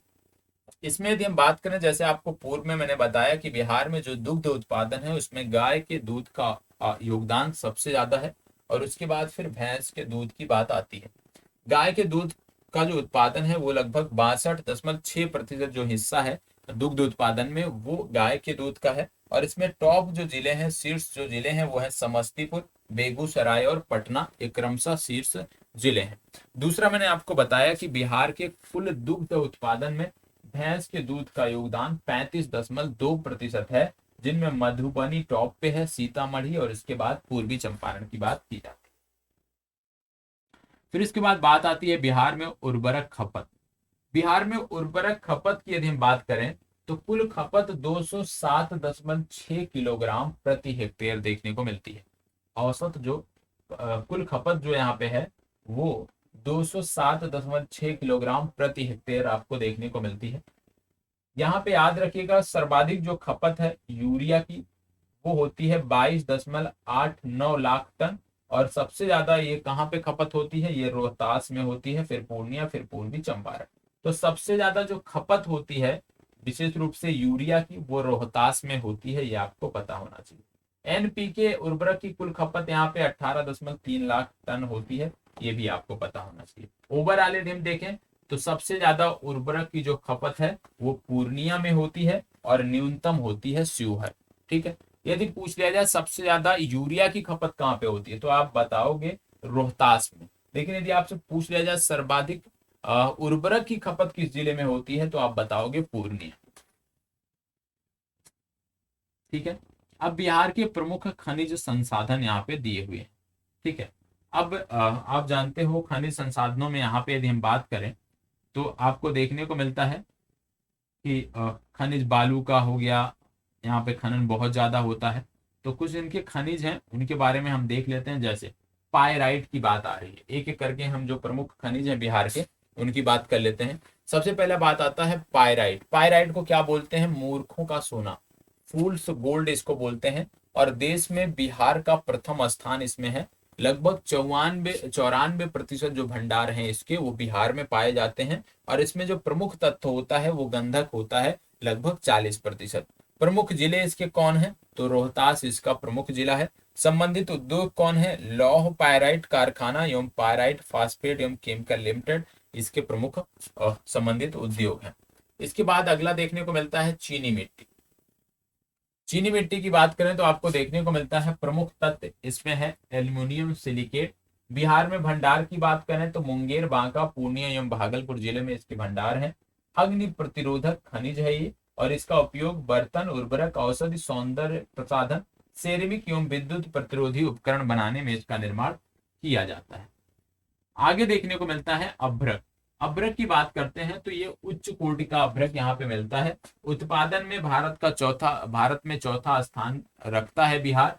बिहार में भंडार नवादा जिले में इसके मिलते हैं, और विद्युत तथा ताप का ये कुचालक होता है। अगला आता है चूना पत्थर। चूना पत्थर विंध्याचल समूह में मिलते हैं, विशेष रूप से कैमूर, मुंगेर और रोहतास में मिलते हैं। इनका उपयोग सीमेंट, लौह इस्पात उद्योग एवं चीनी उद्योग में किया जाता है। सर्वाधिक भंडार एवं खाने इसके जो है वो रोहतास में आपको देखने को मिलते हैं। इसके बाद बात आती है प्रमुख खनिज की। प्रमुख खनिजों में यदि हम बात करें तो माइका का नाम आता है। माइका की जब बात करते हैं तो नवादा संबंधित है। बॉक्साइट का नाम आता है। बॉक्साइट की बात करते हैं तो मुंगेर और रोहतास संबंधित है। फायर किले की बात करते हैं तो भागलपुर और पूर्णिया जो है वो इससे संबंधित है। कोयला की बात करते हैं तो राजमहल कोल फील्ड इससे संबंधित है। और फिर आगे जब बात करते हैं क्वार्ट्स या सिलिका सैंड की, तो भागलपुर, जमुई, मुंगेर और नालंदा इससे संबंधित है। ठीक है, आगे बढ़ते हैं। तो यहाँ पे आपको देखने को मिलता है सोरा। सोरा की जब बात करते हैं तो इसके संगठक हैं पोटेशियम नाइट्रेट एवं सोडियम। ईस्ट इंडिया कंपनी द्वारा निर्यात यहाँ पे प्रारंभ किया गया था सर्वप्रथम इसका, आप जानते हैं इसको लेकर एक विद्रोह भी हुआ था। ठीक है, यदि याद हो तो कमेंट बॉक्स में जरूर बताइएगा। विस्फोटक पदार्थों एवं उर्वरकों का निर्माण इससे किया जाता है और इसके प्रमुख क्षेत्र हैं बेगूसराय, समस्तीपुर, गया, मुंगेर, दरभंगा, सारण, भोजपुर, पूर्वी चंपारण और मुजफ्फरपुर। स्वर्ण अयस्क की जब बात करते हैं तो कुल भंडार इसके हैं 222.885 मिलियन टन। देश के कुल भंडार का 44% यहाँ पे उत्पादन होता है। सर्वाधिक भंडार जो है वो सोनो क्षेत्र जमुई जिला में देखने को मिलता है और प्रमुख क्षेत्र इसका जो है वो जमुई। आगे जब बढ़ते हैं तो आपको देखने को मिलता है फिल्थ पार्क। फिल्थ पार्क की बात करें तो विद्युत रोधी उपकरण एवं कृत्रिम दांत का निर्माण इससे किया जाता है। इसके प्रमुख क्षेत्र हैं मुंगेर, जमुई एवं गया जिले। अगला आपका आता है ग्रेनाइट। ग्रेनाइट की बात करते हैं तो इसके प्रमुख अवयव हैं क्वार्ट्स और फेल्डस्पार। आग्नेय शैल से प्राप्त होता है। प्रमुख क्षेत्र की बात करें तो भागलपुर, गया, जमुई, जहानाबाद इसके प्रमुख क्षेत्र हैं। इसके बाद अगली बात आती है बेरिलियम की। बेरिलियम की जब बात करते हैं तो मिश्र धातुओं का निर्माण इससे किया जाता है। आग्नेय चट्टानों में उपस्थित होता है और प्रमुख रूप से गया जिला में यह पाया जाता है। इसके बाद फिर बात आती है लौह अयस्क की। लौह अयस्क मैग्नेटाइट गया, जमुई में पाया जाता है। हेमेटाइट की बात करें तो भागलपुर में पाया जाता है। क्वार्टजाइट की बात करें तो लखीसराय, मुंगेर और नालंदा में पाया जाता है। तो ये इसके फैक्ट हो गए। इसमें कुछ फैक्ट दिए हुए हैं, जैसे 17वीं सदी में बिहार में सोने की खानें कहाँ स्थित थी। तो बिहार में जो सोने की खानें आपको देखने को मिलती थी 17वीं सदी में, वो पटना में स्थित थी। देश का सबसे बड़ा पायराइट उत्पादक राज्य कौन सा है। तो देश का सबसे बड़ा पायराइट उत्पादक राज्य आपका बिहार है। बिहार में लेड एवं जिंक पाए जाते हैं कहाँ पे, बांका और रोहतास जिला में बिहार में लेड और जिंक पाए जाते हैं। देश के कुल खनिज का कितना प्रतिशत बिहार में मिलता है। तो देश के कुल खनिज का 3% बिहार में मिलता है। ये आपका मैप है और आपको देखने को मिल रहा होगा कि ज्यादातर जो खनिज आपको देखने को मिल रहे होंगे वो दक्षिणी भाग में आपको देखने को मिल रहे होंगे। क्यों देखने को मिल रहे हैं, क्यों उत्तरी भाग में खनिज देखने को नहीं मिलते हैं, ये आप कमेंट बॉक्स में बताइएगा। इसका क्या कारण है कि खनिज का जो संकेंद्रण है बिहार में वो दक्षिणी भाग में आपको देखने को मिलता है, दक्षिणी बिहार में आपको देखने को मिलता है। इसका कारण क्या है ये आपको बताना। फिर बात आती है बिहार में परिवहन की। बिहार में जब आप परिवहन की बात करते हो तो पथ घनत्व की बात आती है, सड़कों के नेटवर्क की बात आती है। इन सब की चर्चा हमें करनी है। यहाँ पे सबसे पहले आपको देखने को मिलता है कि बिहार में पथ घनत्व वर्ष 2018 के आंकड़े ही अभी हमें प्राप्त हैं। उस हिसाब से देश में तीसरा स्थान, ये पथ घनत्व के हिसाब से ये देश में तीसरा स्थान रखता है। पक्की सड़कों के मामले में ये देश में 10वां स्थान रखता है। सड़कों की कुल लंबाई के मामले में देश में 8वां स्थान रखता है। और स्वर्णिम चतुर्भुज योजना के अंतर्गत इनके कौन से जिले आते हैं ये महत्वपूर्ण है। स्वर्णिम चतुर्भुज योजना के अंतर्गत इनके कैमूर, सासाराम, औरंगाबाद और गया जिले आते हैं। ये आपको पता होना चाहिए। सड़कों की कुल लंबाई की बात करें तो 2.91 लाख किलोमीटर सड़कों की कुल लंबाई आपको देखने को मिलती है। लंबाई नेशनल हाईवे की 5,947.84 किलोमीटर।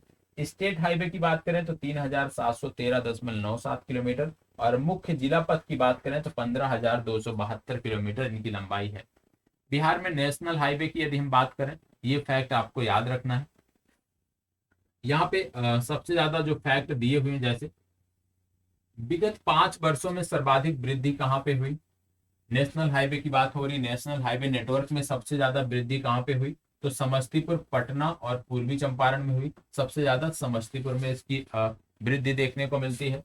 सर्वाधिक लंबाई वाले जिलों की यदि हम बात करें तो पटना देखने को मिलता है 506 किलोमीटर, सर्वाधिक लंबाई यहाँ पे देखने को मिलती है।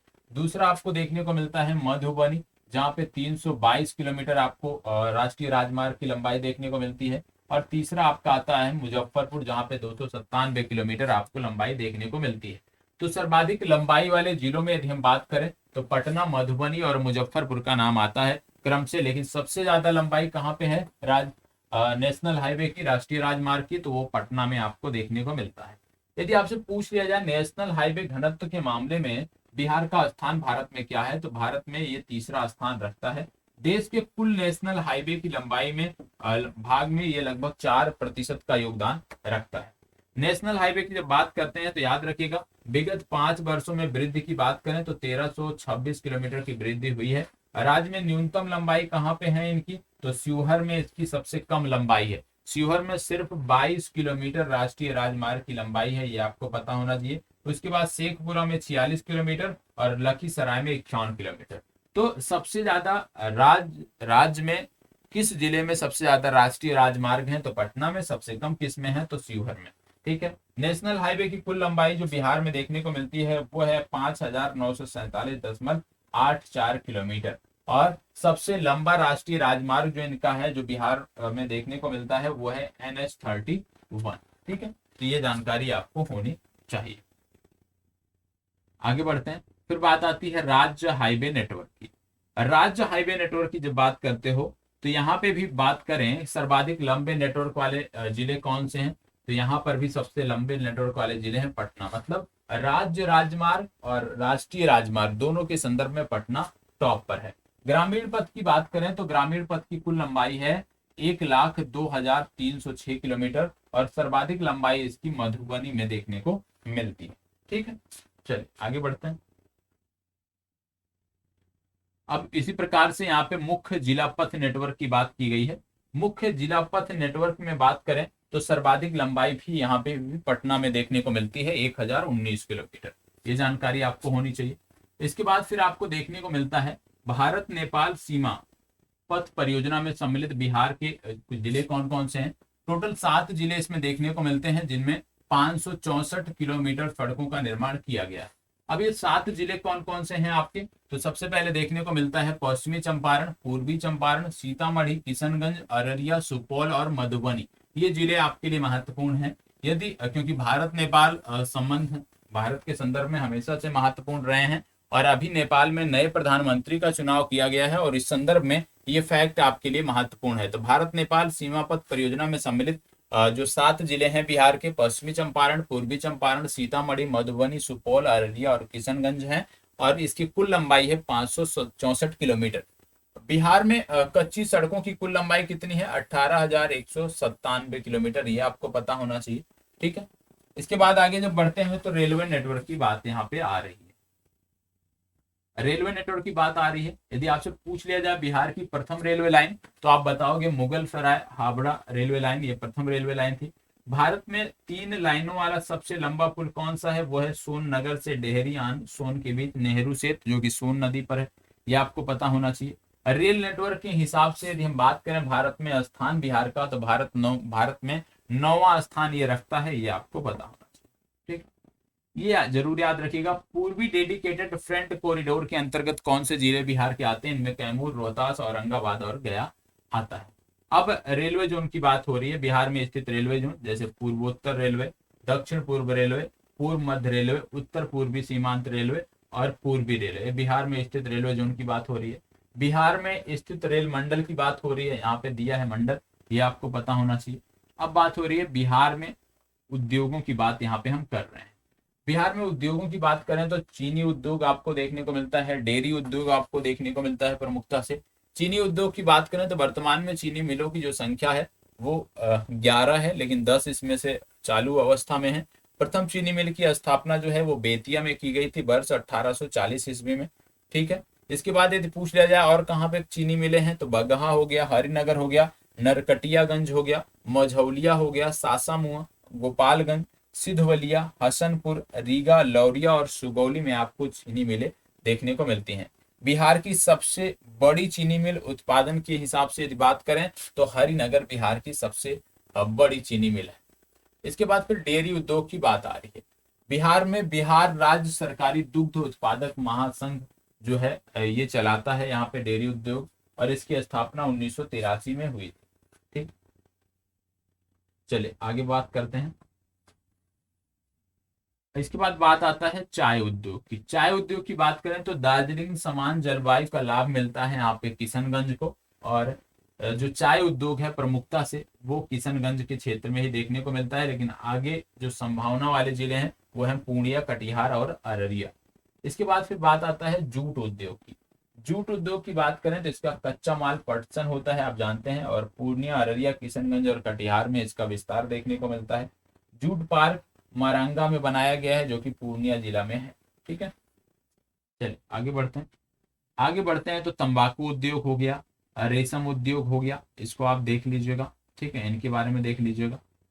इसके बाद बिहार में हथकरघा संकेंद्रण वाले जिलों की बात करते हैं इसमें, और इसमें कई सारी चीजें आपको देखने को मिलती हैं। जैसे भागलपुर में रेशमी सूती व निर्यात योग्य लिलेन कपड़े, बांका में टसर रेशम निर्यात योग्य रेशमी कपड़े, गया में सूती कपड़े तौलिया गमछा, नालंदा में 52 बूटी साड़ी टसर व मलबरी रेशम के कुर्ते टसर और मूंगा कमीज, मर्सडाइज कटिया टसर का कुर्ता, नवादा में टसर रेशम, मधुबनी में महीन सूती कपड़ा, औरंगाबाद और रोहतास में ऊनी कालीन व कंबल, कैमूर में ऊनी कालीन, पटना व सिवान में सूती कपड़े, पूर्णिया व कटिहार में जूट के थैले व अन्य उत्पाद, और पश्चिमी चंपारण में साल, मफरन और तौलिया व गमछा के और फैक्ट्रियां आपको देखने को मिलती हैं। अब हथकरघा उद्योग उतना महत्वपूर्ण नहीं है आज के संदर्भ में, तो इसमें कुछ भी याद रखने की जरूरत नहीं है। रासायनिक उद्योग जरूर याद रखिएगा। रासायनिक उद्योग में उर्वरक की बात करें तो हरा भरा फर्टिलाइजर, जो कि धनुका आगरा में है, श्री कृष्णा फर्टिलाइजर मुजफ्फरपुर में है। पेट्रोलियम रिफाइनरी की बात करें तो इंडियन ऑयल कॉरपोरेशन बरौनी में है, ये आपको पता होना चाहिए। सीमेंट उद्योग की बात करें तो प्रमुख संयंत्र जो है वो कल्याणपुर सीमेंट लिमिटेड हो गया, बंजारी रोहतास में है। दूसरा श्री सीमेंट स्थल हो गया, औरंगाबाद में है। तीसरा है शिवाय सीमेंट प्राइवेट लिमिटेड, जो कि पूर्वी चंपारण में है। बिहार की प्रमुख औद्योगिक संरचनाएं ये उतना महत्वपूर्ण नहीं है, देख लीजिएगा। अब बिहार के लिए 7 निश्चय जो थे ये आपके लिए महत्वपूर्ण है। 7 निश्चय कौन थे? पहला निश्चय यदि हम बात करें, याद रखिएगा, पहला निश्चय हम बात करें आर्थिक हल, युवाओं को बल। दूसरा निश्चय बात करें तो रोजगार, महिलाओं का अधिकार। तीसरा निश्चय हर घर बिजली। चौथा निश्चय हर घर नल का जल। पांचवा निश्चय था घर तक पक्की गली नालियां। और छठवां निश्चय था शौचालय निर्माण, घर का सम्मान। और सातवां निश्चय था अवसर बढ़े आगे बढ़े। ठीक है, ये आगे बढ़े ये था। इसके बाद आप जानते हैं कि आत्मनिर्भर बिहार के लिए 7 निश्चय पार्ट 2 शुरू किया गया था, दूसरा चरण। उसमें क्या क्या चीजें थी? युवा शक्ति बिहार की प्रगति, सशक्त महिला, सक्षम महिला, हर खेत तक सिंचाई का पानी, स्वच्छ गांव समृद्ध गांव, स्वच्छ शहर विकसित शहर, सुलभ संपर्कता और सबके लिए अतिरिक्त स्वास्थ्य सुविधा। ये निश्चय 2 पार्ट के हिस्सा थे, इसको भी आपको याद रखना है। बिहार की राज्य व्यवस्था के संदर्भ में भी यहाँ पे कुछ फैक्ट मैंने पीडीएफ में रखे हैं, इसको देख लेते हैं। और पूरी की पूरी पीडीएफ मैं आपको दे दूंगा। तो जो पार्ट मैंने इसमें नहीं कवर किए, जैसे इतिहास के जो पार्ट थे हमने बहुत ज्यादा नहीं कवर किए, क्योंकि पूर्व में हमने उसको कराया है, इसलिए इस संदर्भ में, आज के संदर्भ में हमने उसको जगह नहीं दी। इसमें यदि हम बात करें तो सबसे पहले विधायी परिषद की प्रथम बैठक की बात हो रही है। 20 जनवरी 1913 की बात आती है, पटना कॉलेज बांकीपुर में हुई। बंगाल से पृथक होकर बिहार एवं उड़ीसा प्रांत के गठन की बात हो रही है, याद रखिएगा। और उसी की पहली विधायी परिषद की बैठक जो थी वो 20 जनवरी को पटना कॉलेज बांकीपुर में हुई थी। घोषणा कब हुई? 12 दिसंबर 1911 को हुई। और गठन कब किया गया? 22 मार्च 1912 को गठन किया गया। मुख्यालय इसका क्या था? पटना था। प्रथम उपराज्यपाल कौन थे? सर चार्ल्स स्टुअर्ट बेले थे। और विधायी परिषद की सदस्य संख्या कितनी थी? 43, जिसमें 24 जो है वो निर्वाचित थे और 19 जो है वो मनोनीत थे। ठीक है, आगे बढ़ते हैं। तो भारत सरकार अधिनियम 1919 के तहत बिहार व उड़ीसा को पूर्ण राज्य का दर्जा दिया गया, और इसके प्रथम राज्यपाल थे डॉक्टर सत्येंद्र प्रसन्न सिन्हा। बिहार एवं उड़ीसा प्रांतीय परिषद की सदस्य संख्या क्या थी? कुल 103 थी, जिसमें 76 निर्वाचित थे तथा 27 मनोनीत थे। और इनकी प्रथम बैठक 7 फरवरी 1921 को आयोजित की गई थी। इसके बाद फिर बात आती है भारत सरकार अधिनियम 1935 के तहत चुनाव और सरकार का गठन। इसमें देखने को मिलता है कि जनवरी 1937 में ये चुनाव कराए गए। ठीक है, यहाँ पे देखने को मिलता है प्रथम प्रीमियर डॉक्टर श्री कृष्ण सिन्हा थे। प्रथम सरकार का गठन 20 जुलाई 1937 को किया गया। और बिहार विधानमंडल का प्रथम संयुक्त अधिवेशन 22 जुलाई 1937 को आयोजित किया गया। बिहार विधानसभा के प्रथम अध्यक्ष थे श्री राम दयालु सिंह। ठीक है, इसके बाद फिर बात आती है द्वितीय विश्व युद्ध की 1939 की बात आती है। यहाँ पे क्या हुआ, यहाँ पे देखने को मिलता है कि प्रधानमंत्री उस समय थे श्री कृष्ण सिन्हा, और इन्होंने त्याग पत्र दे दिया 31 अक्टूबर 1939 को। द्वितीय चुनाव हुआ 1946 को, जब प्रीमियर डॉक्टर श्री कृष्ण सिन्हा विधानसभा अध्यक्ष यहाँ पे चुने गए, श्री विंध्येश्वरी प्रसाद वर्मा और श्री कृष्ण सिन्हा जो थे ये प्रधानमंत्री चुने गए। ठीक है, कब की बात है, 25 अप्रैल 1946 की बात है, और इन्होंने त्याग पत्र कब दिया था, 1939 में। फिर इसके बाद बात आती है स्वाधीन भारत की। स्वाधीन भारत के संदर्भ में जब हम बात करते हैं तो बिहार विधानसभा की सदस्य संख्या 1952 में कितनी थी, 331 थी, जिसमें 330 प्रत्यक्ष और 1 मनोनीत होते थे, कुल मिला के 331। फिर बाद में राज्य पुनर्गठन आयोग 1956 लाया गया, जिसके तहत बिहार विधानसभा की सदस्य संख्या को पहुंचाया गया 319। अब इसमें देखने को मिलता था 318 प्रत्यक्ष और 1 मनोनीत, कुल मिलाकर 319। 1977 में विधानसभा की सदस्य संख्या पहुंची 325, और 325 में बात करें तो 324 प्रत्यक्ष और 1 मनोनीत। आगे जब झारखंड का गठन हो गया तो उसके बाद विधानसभा के सदस्यों की संख्या कितनी रह गई, 243। ठीक है, अब बात आती है बिहार के विधानसभा अध्यक्ष। बिहार के विधानसभा अध्यक्ष की बात करें तो प्रथम अध्यक्ष थे श्री राम दयालु सिंह। द्वितीय अध्यक्ष थे, आजादी के बाद प्रथम अध्यक्ष पूछा जाए तो बताएंगे श्री विंध्येश्वरी प्रसाद वर्मा, लेकिन सामान्यतः प्रथम अध्यक्ष पूछ लिया जाए तो श्री राम दयालु सिंह का नाम बताना है। वर्तमान अध्यक्ष की यदि हम बात करते हैं तो श्री अवध बिहारी चौधरी, ये आपको पता होना चाहिए। ठीक है, आगे बढ़ते हैं, बिहार के राज्यपालों की बात आती है। तो राज्यपाल की बात करते हैं, बिहार और उड़ीसा 1912 से 1920 तक जब बात करते हैं तो प्रथम थे सर चार्ल्स स्टुअर्ट वेले, और अंतिम थे सर एडवर्ड अल्बर्ट गैर। ठीक है, राज्यपाल बिहार एवं उड़ीसा की बात करते हैं 1920 से 1937 के दौरान, तो प्रथम थे लॉर्ड सत्येंद्र प्रसाद सिन्हा, और अंतिम थे सर जेम्स डेविड सिम्पटन। ठीक है, फिर बात आती है राज्य बिहार के राज्यपाल 1937 से 1947 की बात करते हैं जब, तो सर मॉरिस गार्नियर हैलेट और सर ह्यूगडो। ठीक है, स्वतंत्रता के पश्चात बिहार के राज्यपाल की बात करते हैं तो प्रथम कार्यवाहक राज्यपाल श्री उज्जवल नारायण सिंह। लगातार सर्वाधिक लंबा कार्यकाल यदि हम बात करें तो इनका रहा है श्री मदभूषी अनंत सयनम अयंगर का, और सर्वाधिक लंबा कार्यकाल यदि हम बात करें तो देखने को मिलता है डॉक्टर अखलाक उर रहमान को। इनका क्या था, लगातार सर्वाधिक, मतलब लगातार ये सबसे ज्यादा लंबे समय तक राज्यपाल रहे। ओवरऑल यदि हम बात करें कि सबसे लंबा कार्यकाल किसका रहा, तो उसमें आता है डॉक्टर अखलाक उर रहमान का नाम, क्योंकि आपने देखा कि 93 से 98 और फिर 79 से लेकर 85 तक लगातार जो है ये राज्यपाल के पद पर रहे थे। और यदि आप बात करते हो श्री मदभूषी अनंत सयनम अयंगर की, तो ये 1962 से 67 तक लगातार राज्यपाल थे। इस क्रम में बोला जा रहा है सबसे लंबा। ठीक है, सर्वाधिक छोटा कार्यकाल की बात करें श्री वेद प्रकाश मारवाह का नाम आता है। 2 बार राज्यपाल बनने वाले व्यक्ति हैं तो डॉक्टर अखलाक उर रहमान किदवई और केसरीनाथ त्रिपाठी। इसके बाद स्वतंत्रता के पश्चात, फिर इसके बाद बात आती है स्वतंत्रता पश्चात बिहार के राज्यपाल। स्वतंत्रता पश्चात बिहार के राज्यपालों के ये नाम दिए हुए हैं। ठीक है, और इसके बाद स्वतंत्रता पश्चात बिहार के अंतिम 5 राज्यपालों की जब बात करते हैं तो इसमें रामनाथ कोविंद हो गए, केसरीनाथ त्रिपाठी, सत्यपाल मलिक, लालजी टंडन और वर्तमान में फागू चौहान। बिहार में राष्ट्रपति शासन की बात आती है। पहली बार राष्ट्रपति शासन लगा जून 1968 से लेकर फरवरी 1969 तक, पहली बार। कुल 8 बार यहाँ पे राष्ट्रपति शासन लग चुका है अभी तक। और प्रथम राष्ट्रपति शासन के समय जो राज्यपाल थे उनका नाम था नित्यानंद कानूनगो, और प्रथम राष्ट्रपति शासन के समय जो मुख्यमंत्री थे उनका नाम था भोला पासवान शास्त्री।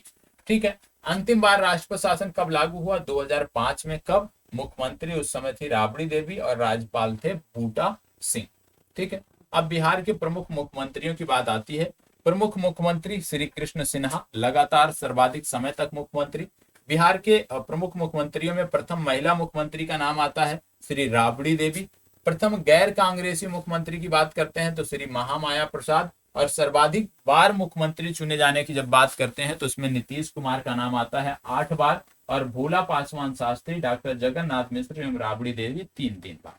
ठीक है, चले बिहार के उप मुख्यमंत्रियों की बात करते हैं तो प्रथम उप मुख्यमंत्री डॉक्टर अनुग्रह नारायण सिंह। ठीक है, इनका नाम आपको याद रखना है। और वर्तमान समय में है श्री तेजस्वी प्रसाद यादव।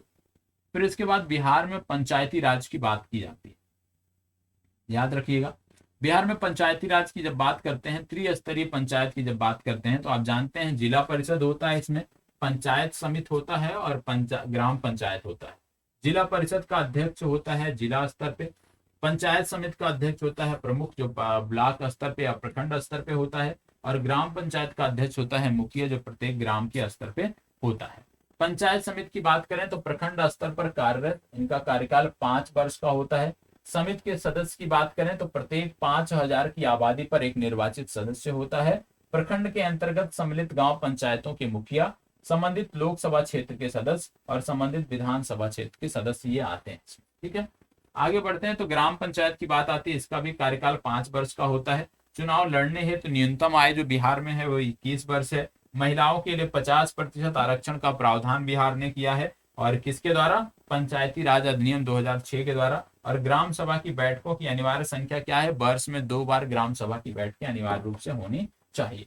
परीक्षा दृष्टि में बात करें तो बिहार पंचायती राज अधिनियम कब लागू हुआ? 8 अप्रैल 2006 से लागू है। बिहार पंचायती राज अधिनियम के तहत बिहार में प्रथम पंचायती चुनाव का आयोजन कब किया गया? मई जून 2006 में किया गया।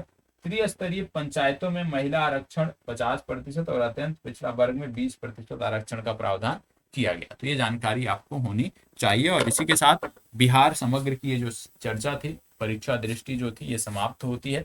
इसकी संपूर्ण पीडीएफ में आपको उपलब्ध करा दूंगा। इतिहास विशेष रूप से जो आप कह सकते हो प्राचीन और मध्यकालीन का क्यों इसमें नहीं कवर किया, क्योंकि उसकी चर्चा हम पूर्व में कर चुके हैं एक बार, और वो जो अपडेटेड प्लेलिस्ट हमारी है उसमें मेंशन है, इसलिए उसकी चर्चा हमने यहाँ पे नहीं किया है। आपको देखना है तो जाके उसको देख सकते हैं, क्योंकि इसमें भौगोलिक संदर्भ में जो नए आंकड़े थे उनके साथ आना था हमें, इसलिए इसको हमने यहाँ पे रखा है। तो जो भी समस्याएं हैं, कुछ चिंताएं हैं, तो कमेंट बॉक्स में बताइएगा, निश्चित तौर पर मदद की जाएगी। और इसी तरह से अभी कुछ सीरीज आपको समग्रता से मिलेंगी, प्रत्येक विषय की एक वीडियो, और वो प्लेलिस्ट में लग जाएंगी, तो उसको अनिवार्य रूप से परीक्षा से पहले रिवीजन के तौर पे जरूर देखिएगा।